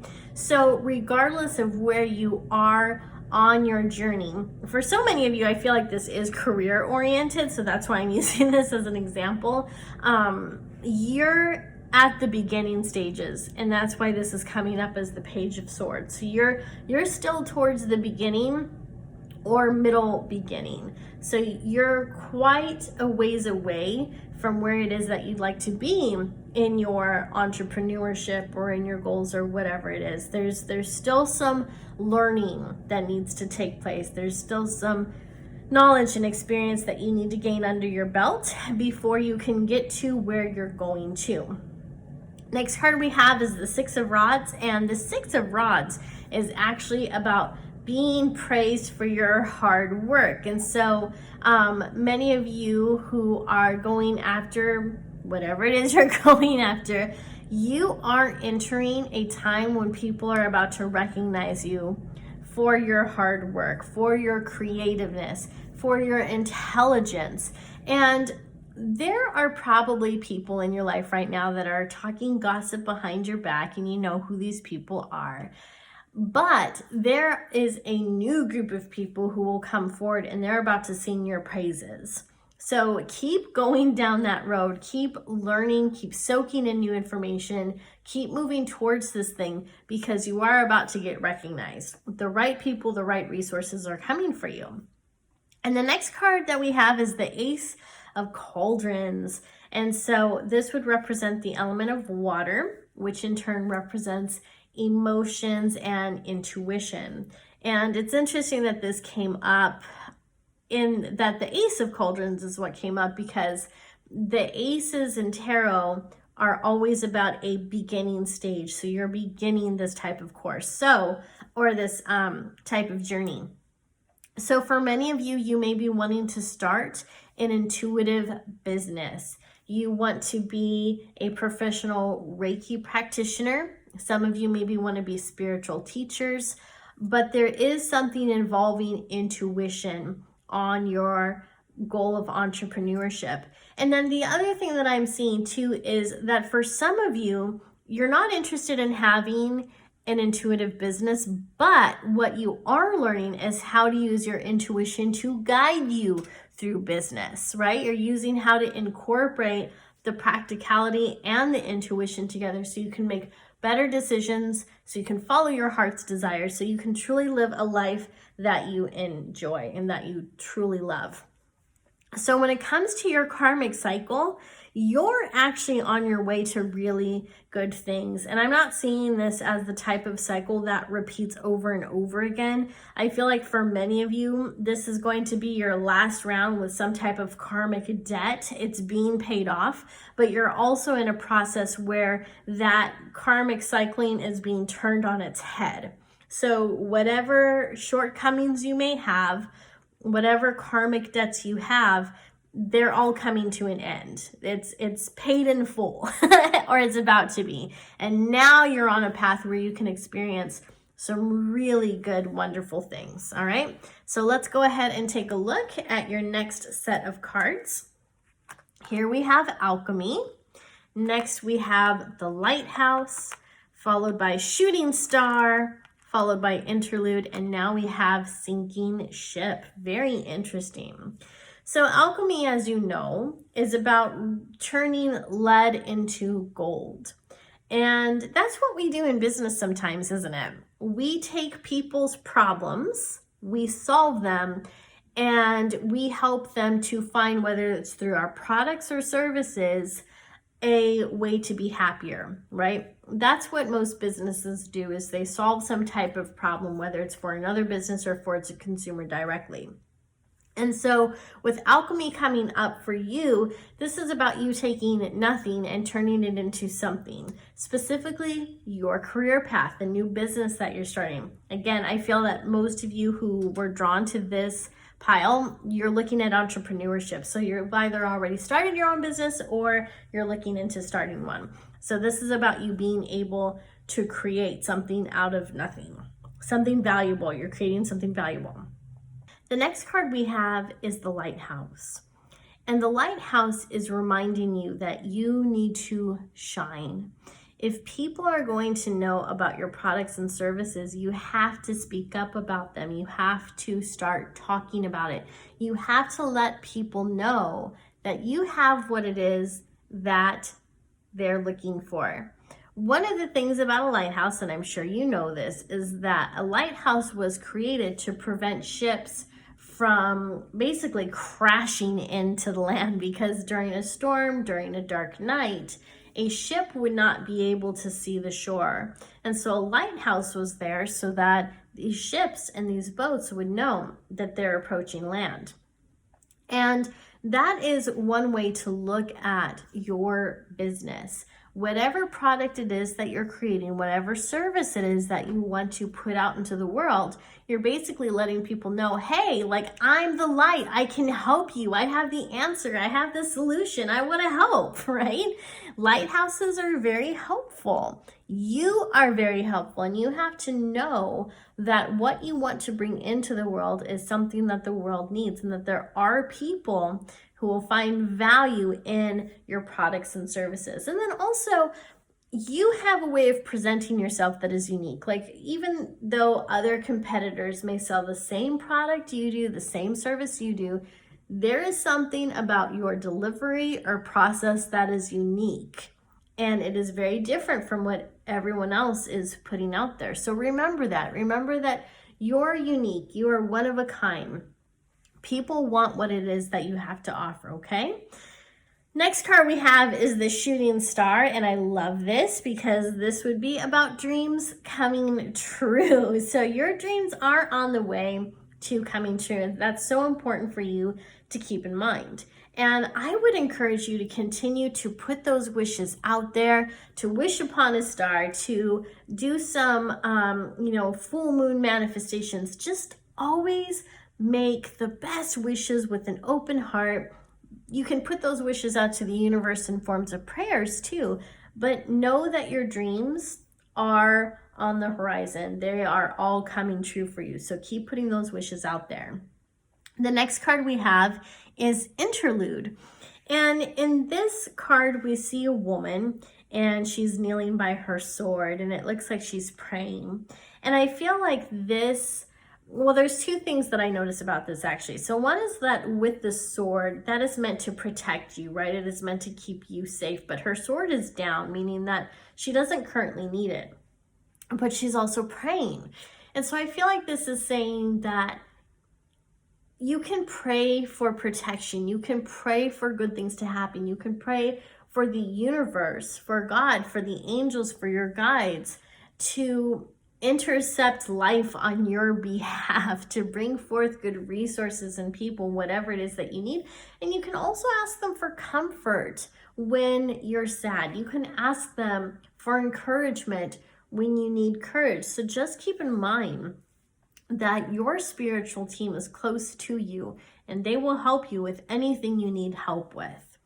The next card we have is Sinking Ship. And so while that sounds scary and it looks scary, I feel like what this is telling you is that while your dreams are on the way to coming true, while all good things are happening for you, you're still going to run into some challenges, right?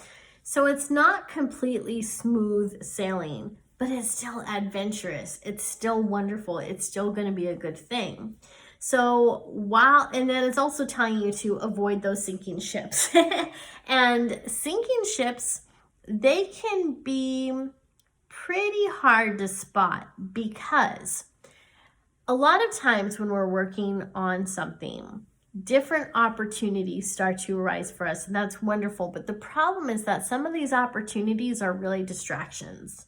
Some of these opportunities look like a golden opportunity, looks like a once in a lifetime, chance at something wonderful, even if it's not in alignment with what we want to do. And our intuition may try to speak up and tell us not to go after this thing, but because it seems like something that's too good to be true, we might go after it anyway. And when that happens, we might find that this thing is more work than it's worth. We may find that this thing doesn't lead to the results. It doesn't take us to where we want to go. So be mindful of fake opportunities, of false opportunities, because as you start to grow in your business and as you start to become more confident, there's going to be a lot of people who want your attention. There's going to be a lot of people who want to hook their hitch onto yours. They want to ride your coattails. They want to jump on your bandwagon. And while they sincerely think that you're awesome and they recognize your brilliance and your success, they're really wanting a piece of that for themselves. So you have to be careful of that. And a lot of times you'll get people who will try to get you to sign up for their business, or they try to get you on board with their ideas. And if you let them do that, you do jump onto their ship, and their ship is sinking, which is why they were requiring your help in the first place, because they knew they were stranded. They knew they weren't going anywhere. They saw you as an opportunity to pull them out. And that's okay if they're upfront about it, right? If they're saying, hey, I need help with XYZ, can you help me? That's different. If you end up being the wise elder, that's okay, right? But when people come to you on a level of deceit and they're making it look like they're trying to do you a favor, but then you end up putting in all this work and resources into something else and it starts sinking, obviously that's not a good thing. So know when to abandon ship. Know when your ship is sinking. Know when you need to stop to get repairs, right? Be prepared before you launch your item, your products or services out into the world. And also the other thing is, when it comes to your clients and your customers and the type of people that you want to attract, ask yourself, what is their sinking ship? What is bothering them? What is painful to them about the situation? And how can you be the light, right? So in life, there's always going to be struggles. There's always going to be challenges. It doesn't necessarily have to be a bad thing, because in those moments, our strength can shine. So while this card looks intimidating and it looks negative and it looks scary, this is the time when your authority, expertise, and knowledge allows you to rise. This is the time when you get to shine and you rise up as the leader you've been wanting to be. So just keep that in mind. And the next card I have for you, and actually the last card I have for you, is family. And it says, loving your friends and family is central to your life purpose. So this is a life purpose deck. And because we're talking about karmic cycles and how to possibly shortcut it, although it doesn't look like you need to shortcut anything, your karmic journey actually looks really nice. I did ask about life purpose for all of the groups here. So this card is just reaffirming how important family is to you. Family can be your blood family. For most of you, that's what this is referring to. So this is about your kids or your siblings or your parents and the closeness that you have. For some of you, it's about your friends who are as close as family. You know, these are your friends who act as family. So these are the BFFs that feel like brothers and sisters, or these are the youngins in your life who you love as if they were your own children.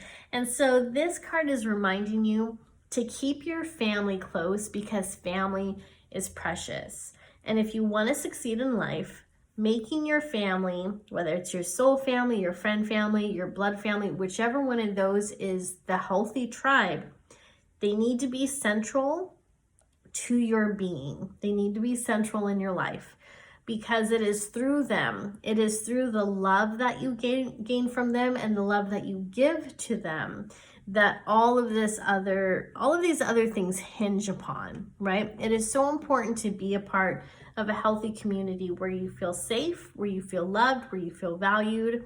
And when we are grounded in a good family atmosphere, we are able to navigate through sinking ships. We're able to find our way out of the darkness. We're able to find our way out of these traps, because we know that there's people who are depending on us, looking up to us, and then also we have an amazing team that is willing and ready to encourage us and lift us up when we need it. So that is your reading. I do hope that you found it helpful. And if you know anyone else who might be interested in this type of a reading, please be sure that you share this video with them. A lot of times people are interested in these type of topics and these type of resources, but they don't know where to go to get it. So if you know anyone who's interested in karmic cycles and things like that, again, please forward this to them. Hopefully they will enjoy it. Thank you so much for watching, and I'll see you next time. All right, and this is for those of you who chose pile number 5, or you were drawn to this little star wand right here. So let's go ahead and take a look at your cards and see what they have to say. So the first card we have is Enter Sacred Space, Commune with Your Fairy Allies. And remember, we're asking the cards about what karmic cycle you're in and how you can shortcut it. Basically, how can you get through the challenging parts of your karmic cycle quicker? And here it's telling you to commune with fairy allies. And so as I'm tuning into this card, I feel like a more appropriate description of this would be to commune with your spiritual family. And by that, I mean your support system that is in the spirit world. And so for many of you, I feel like you have loved ones on the other side. At most of you who chose this, you have at least one loved one on the other side, but many of you have more than that. And so I feel like this card is telling you to open up your heart and your mind and really connect with them. And I feel that for so many of you, this is a really difficult thing for you to do, because you do have someone on the other side who you love so much, and the loss of that person is weighing so very heavy on you. So being able to enter a sacred space where you can reconnect with that person may seem daunting, but once you get in the practice of doing that, you're going to find that you feel more supported, that you feel more loved, that you're able to navigate through life on this earth easier because your loved one on the other side isn't really gone. They're just no longer in physical form and they still want to have a relationship with you. And so that is coming through very strongly as I'm tuning into this card. For the rest of you who that may not have resonated with, I do feel like this is inviting you to connect with angels, to connect with fairies, to connect with star seeds, whatever divine source feels good to you, whatever spiritual source feels good to you and resonates with you, that's who you're being invited to connect with. And look at the beginning. It says enter sacred space. That is no mistake. That's no coincidence. So entering a sacred space means that you first have to create a space that is sacred. And you can do this very easily by designating an area of your home as a place where you are going to go commune with the divine, with those beings that are in the spirit world. And contrary to popular belief, this does not have to be an area that is dedicated solely to that, but it does need to be an area that when you walk into that area, when you sit in that area or lay down, you know that you've entered a place that is holy. You know you've entered a place that is sacred. So for me, I like to create a sacred space by simply claiming that area as being my holy ground, and I'll pray over it. I will envision light pouring over it, and if I have some candles nearby or some incense, I might go ahead and light that too, just to set the mood. So when it comes to gaining support through your karmic cycle, you are being invited and encouraged to reach out to the spirit world to create that sacred space so that it's easier for you to commune with spirit. So let's go ahead and take a look at your next set of cards.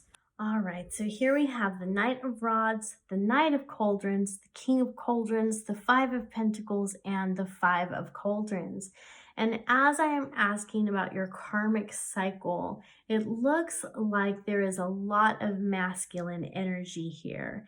And as I'm tuning into these three male figures here, I do sense that there are three specific personality types, very masculine, in which you are connected with in this world, in this life cycle, because you do have some healing to do with these people.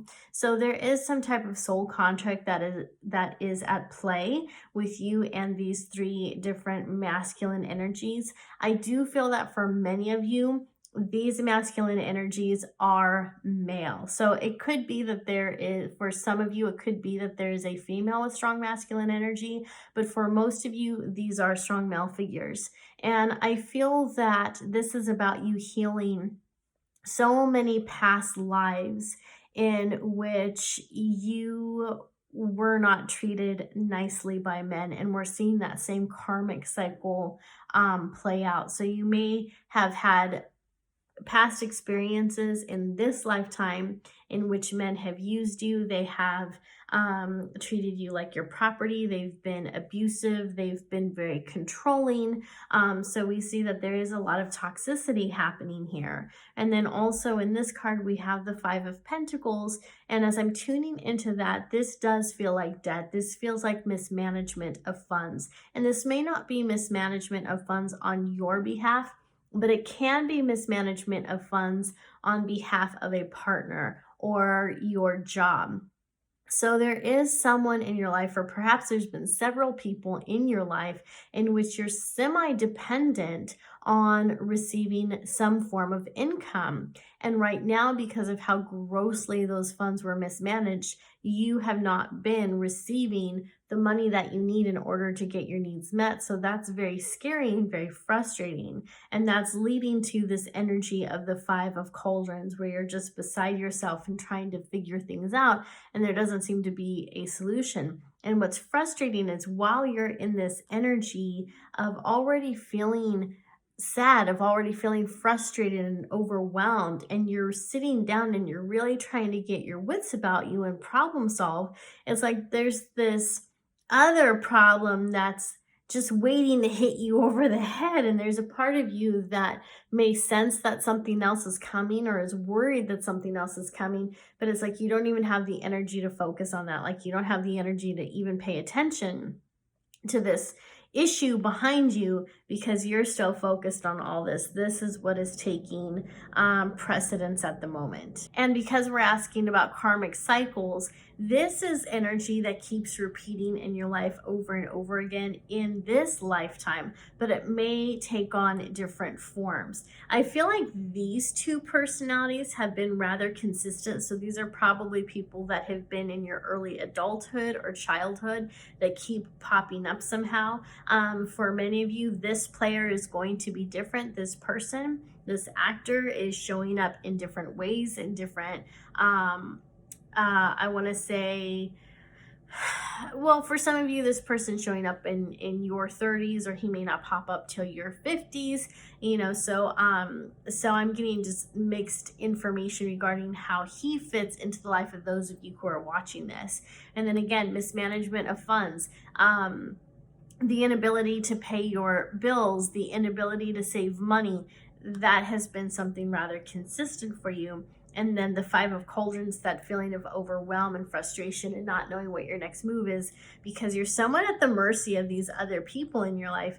This is something that keeps going over and over again. So you may feel like when it comes to your life, you're a victim, like bad things keep happening, and your cards are confirming that that is mostly true. Like you're right, there are some pretty messed up things that have been happening in terms of the way that you've been treated by specifically men, and how money just doesn't seem to show up for you when you need it. In fact, you keep ending up in debt, and it's unfair because you're doing the right things, or at least you're trying to. And it's not like you're going out there and you're spending wildly without saving enough money for bills, and yet somehow all these debts and everything keep piling up. Or you end up in situations where maybe you get laid off, maybe an accountant at your career isn't on the up and up, and so you're getting shortchanged on your paycheck. Like there's just a lot of shady things that have been happening when it comes to money. And then of course we have all these other annoyances that are just adding to the problem. So let's go ahead and take a look at your next set of cards. Okay, and when we take a look at these, what's fascinating to me is we have three more players that are showing up. So we have the Heroine, the Warlock, and the Gatekeeper. And in between that, we have Dreams and Waterfall. So let's talk about these two because they're the ones that are coming up for me the most.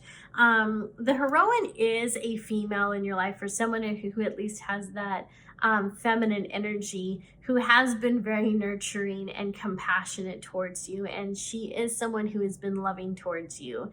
And I feel like this is someone that is, well, she's someone that you of course respect, but this feels like a close friend, or at least you'd like this person to be a close friend. And so this person, the only way she's going to look down on you is if she is helping you up. This is not someone who is malicious. This is not someone who is using you because she's an opportunist or narcissist. This is someone who sincerely cares about you. And what I'm picking up for a lot of you is that whoever this person is, you may be confused by her sometimes because she's very inconsistent. And by that, I mean she'll show up in your life for a while and you guys will have a good time. And then all of a sudden she kind of disappears and then she comes back. And it's like you guys haven't lost any time between the two of you. You get really close and then she kind of goes away. So she's someone who's in and out of your life. But the way to look at her is almost as if she's a superhero, because she is a heroine, which means that she is swooping into your life when you need her the most. And this is through intuition. This is a spirit action. Spirit is prompting her to check in on you, to come hang out with you, to spend time with you when you need her. And you're not the only person that this happens with, which is why she comes into your life and then she goes away. She's almost like a spirit guide in physical form. So she's naturally pulled towards the people that need her. So that could be other friends that just kind of have their own stuff going on. So when she knows that you're okay, or you're at least well enough that she can go check in on other people and spend time with them, that's what she's going to do. So her inconsistency with you isn't because she's flaky. It's not because she doesn't care about you. It's not that she gets bored or tired with you. It's that spirit kind of pings her and says, okay, you did a great job with this person, but now we need you to go check in on this person. Like, this person's lonely, this person needs help. And so that's who this heroine is. So she is a little superhero in physical form. She goes out and she helps people, and she does sincerely care about that small circle of friends that she has. I feel like she probably knows a lot of people and probably has a lot of acquaintances, but it's just a small amount of people that she would consider true, trustworthy friends, and you're one of them. So that's what I'm tuning into with her. And then with this person, the warlock, I find him to be very interesting because he is someone who appears to be very dark and mysterious. And upon meeting him, some people might think he's weird or even evil. But as I'm tuning into him, I actually feel like this is someone who has simply made peace with his own dark side, with his own shadow side. And so he knows how to use that side of him for his benefit. And what I mean by that is that this is not someone who's malicious. This is not someone who is dangerous even. This is someone who, while he's dark and mysterious and possibly into gothic things, he's also very spiritual. I feel like he is very mystic and has an interest in spiritual things, and probably does get involved in magic and things like that. And when I talk about him making peace with the shadow side, I mean that side of us that none of us are particularly proud of. So that side of us that gets angry or loses our temper or is maybe too sensitive. He has come to terms with the fact that, yeah, he's got that human side. And yeah, sometimes he gets angry, and yeah, sometimes he acts out. But he knows that that's just a part of this human experience, and so he's made peace with that. So I feel like this is someone, again, who maybe has an interest in gothic things, so he may seem darker in that way, but he's actually, I would say, a pretty good guy. So I'm not sure to what capacity this person is showing up for you. I feel like for many of you, he's a main player, but he's not going to stay in your life. I don't feel like this is a BFF. I don't feel like this is someone you've known since childhood. For many of you, this is someone who's going to be in your life for a very short period of time. Well, short in the grand scheme of things, he might be in your life for a few years. But this is someone who's coming into your life to kind of help you reset, to put you back, to put you on the right track. Because those of you who are watching this, I don't think that you've made peace with your dark side. I think that that's something that might seem even scary to you.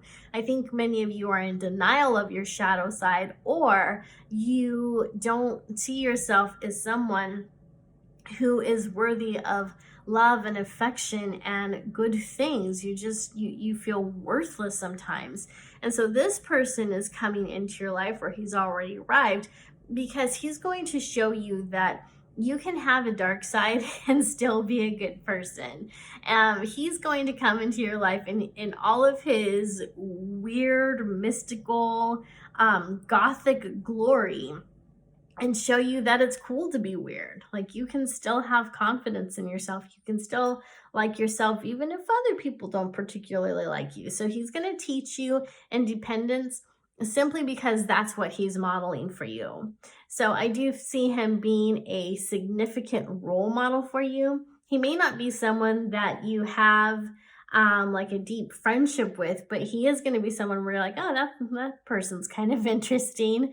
And he does, like I say, he does model good characteristics and ethics and morals and values for you. So he's kind of a good role model. But again, I'm not seeing this as someone who's going to stay in your life and be very consistent. He's going to swoop into your life, help you rearrange your thinking about yourself, and then swoop out.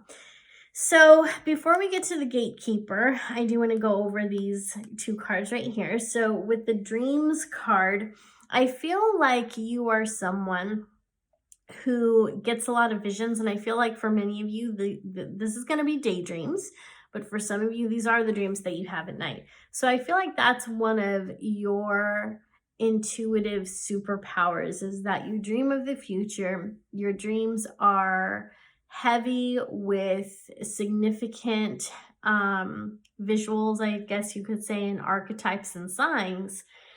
And I don't know that many of you understand your own dreams by the time you wake up, but you do know that there's something special about them. And so I feel many of you do have do have the gift of prophecy through dreams. And then the rest of you, when you daydream, you kind of enter into this trance. And I feel like that's when you channel good information. That's when you're able to channel advice. And it may be kind of confusing because it sometimes comes in the form of images and again, archetypes that you're not really able to understand. And I also feel that you don't spend enough time with those visions and with those intuitive feelings when they hit. And so this card is telling you, pay attention to your dreams, whether it's a dream you have at night or a daydream, pay attention to them and really dive into them, because there's going to be good information there. And I feel that many of you, as you're working through these karmic cycles and karmic ties, there's information regarding those karmic cycles in your dreams. So you may dream of a past life. You may dream of these people right here, and the answer on how to solve a problem with them could very well come up in your dream, or many of you are getting warnings about these people. So pay attention to all of it, because your dreams are your subconscious and higher self's way of trying to help you to grow out of this situation so that you don't need to continue with these toxic energies, so you don't have to continue with the toxic part of that cycle.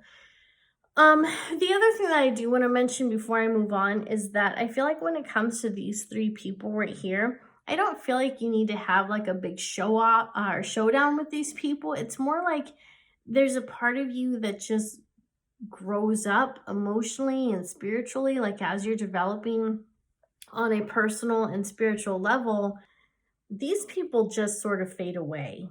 All right, so I just wanted to mention that before I forget, because that was something I wanted to touch on while I was looking at those cards.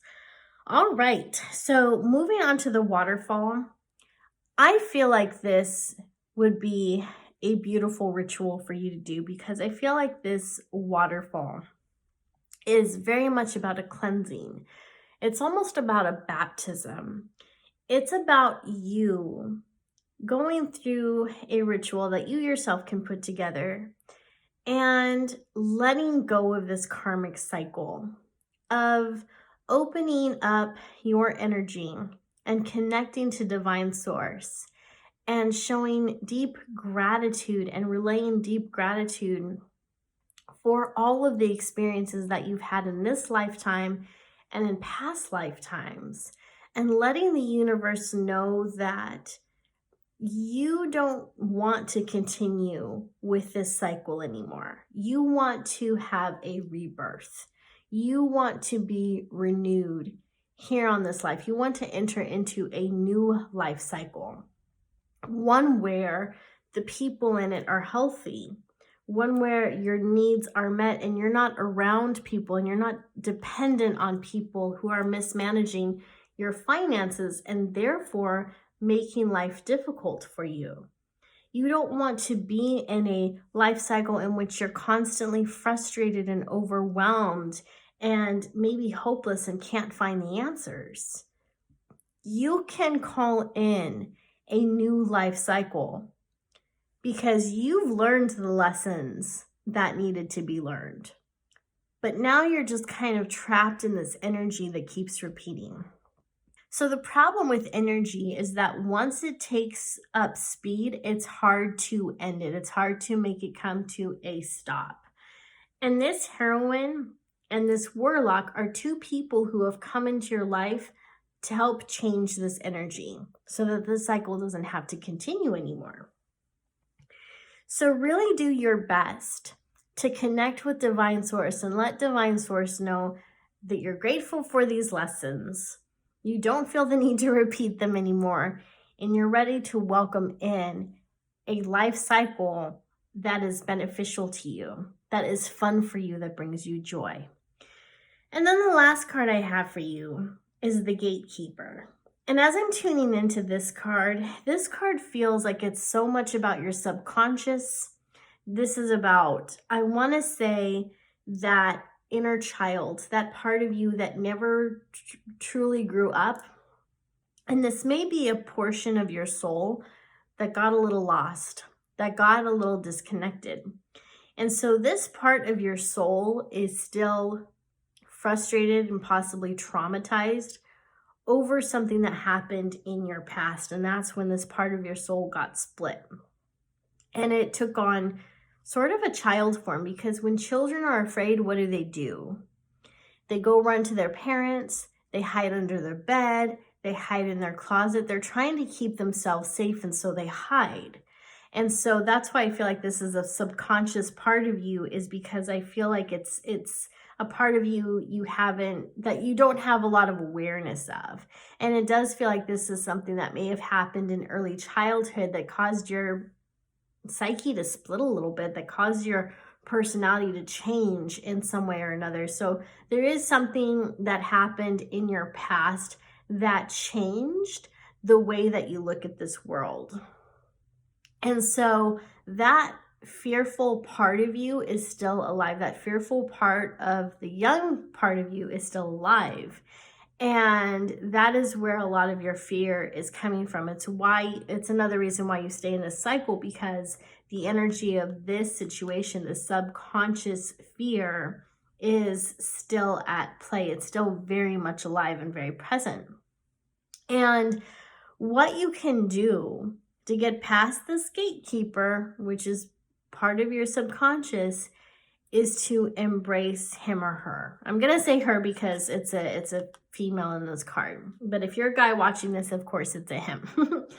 So as you are working through these different cycles, and now that you're aware that there is this part of your psyche that kind of split, there is this part of your soul that detached itself, you can call it forward, knowing that it's taking on this child form, knowing that it's fearful, but trying to protect itself. And so you can treat this part of your subconscious just like you would a scared child. You can embrace her. You can tell her that everything's going to be okay. You can ask her what it is that she needs to feel safe. And this isn't something that you'll be able to do just once or twice and then everything's going to be fine. This is going to be a process, because just as a child may not get over his or her fear of the dark overnight or instantly, you're not going to get over the trauma or the fear of the trauma that happened to you overnight once you start to address it and once you start to heal that part of yourself. It's going to take some time, okay? So let's go ahead and take a look at your very last card. And here we have a card that says writing. It says you heal, inspire, teach, and entertain with the words that you write. All right. As I'm tuning into this, I feel like this is actually more about channeling. I feel like this is about doing some journaling where you do channel this part of yourself that is hurt, that is afraid, that feels split from the rest of you. This is about you connecting with that part of yourself that feels lost. And so you can do that through tuning into that side of you, tuning into the subconscious part of you, and writing out whatever comes out. And don't try to edit it. Don't try to dismiss it. Just whatever it is that she has to say to you, whatever it is that she wants to write out, let it flow through the pen and onto the paper. And as you're doing this, you can, of course, ask her questions. You can ask her why she's still around. Just do whatever feels natural, whatever comes to you that'll help you to form a good relationship with her, because she does want to be reintegrated with you. She does feel alone. She does feel lost. And a part of you misses her. She's out there. So communicating with her is the first step to bringing that part of your soul back and healing completely. The other thing that's coming to me from this is, again, I see this as being channeling, which makes sense because, you know, an angel is helping her to write or is writing through her. I feel like this is also saying use writing, use channeling as a way to connect with that higher source, with the fairy allies, with the fairy realm, with the angel realm, with your loved ones on the other side, and with your guides. Okay, so this can be very private. No one else has to read what is in this journal. In fact, you can get a lock for it if you need to, or you can do this online where everything is password protected. But just take some time to really connect with these different parts of yourself and with the spiritual family that you have on the other side, and write it all out, because one of the benefits of writing these things out is that you can go back and read it again. And so often I find that when I'm channeling, when I'm connected to divine source, wonderful information will come through. And if I don't write it down, I often forget. And a few days will go by and I'll think, oh gosh, what was it that I channeled? What was it that was said? Sometimes I remember, sometimes I do not. So really embrace and dive into this healing work of writing. And the other thing that you can do is you can literally write your new story. So just like we were talking about how you want to get out of this cycle, how you want to be baptized and bring in a new life cycle, one that is fun, you know, one where you are loved and embraced and supported. You can use writing, you can use storytelling as a way to manifest that. Journaling is one of my favorite ways to manifest magical things in my life. So start thinking about the way you would like your life to go. Start thinking about the cycle you would like to be in and start writing about that instead. So my friends, I do hope that you found this reading insightful. I do hope that it gave you some things to contemplate and to work with and to work through so that you can have a life that is spiritually fulfilling and that is whole on multiple levels, because you do deserve to have a life that is fun, that is adventurous, that is meaningful, and where you feel loved, where you have great friends, where you enjoy being alive. So I hope that this reading helped to provide some insight on how you can do that. So if this is your first time watching one of my videos, I would like to thank you for being here. And I'd also like to invite you to interact with me in the comment section down below. And if you know of anyone who might find this type of reading or video helpful, please be sure that you forward this to them. There are so many people out there who are interested in topics just like these, but they don't know how to find them. So you can be a light in someone's life by sharing this video with them. It obviously doesn't cost anything. It's a free reading on YouTube. And I do hope that whoever you share it with gets the insight that they need to. Thank you so much for watching, and I'll see you next time.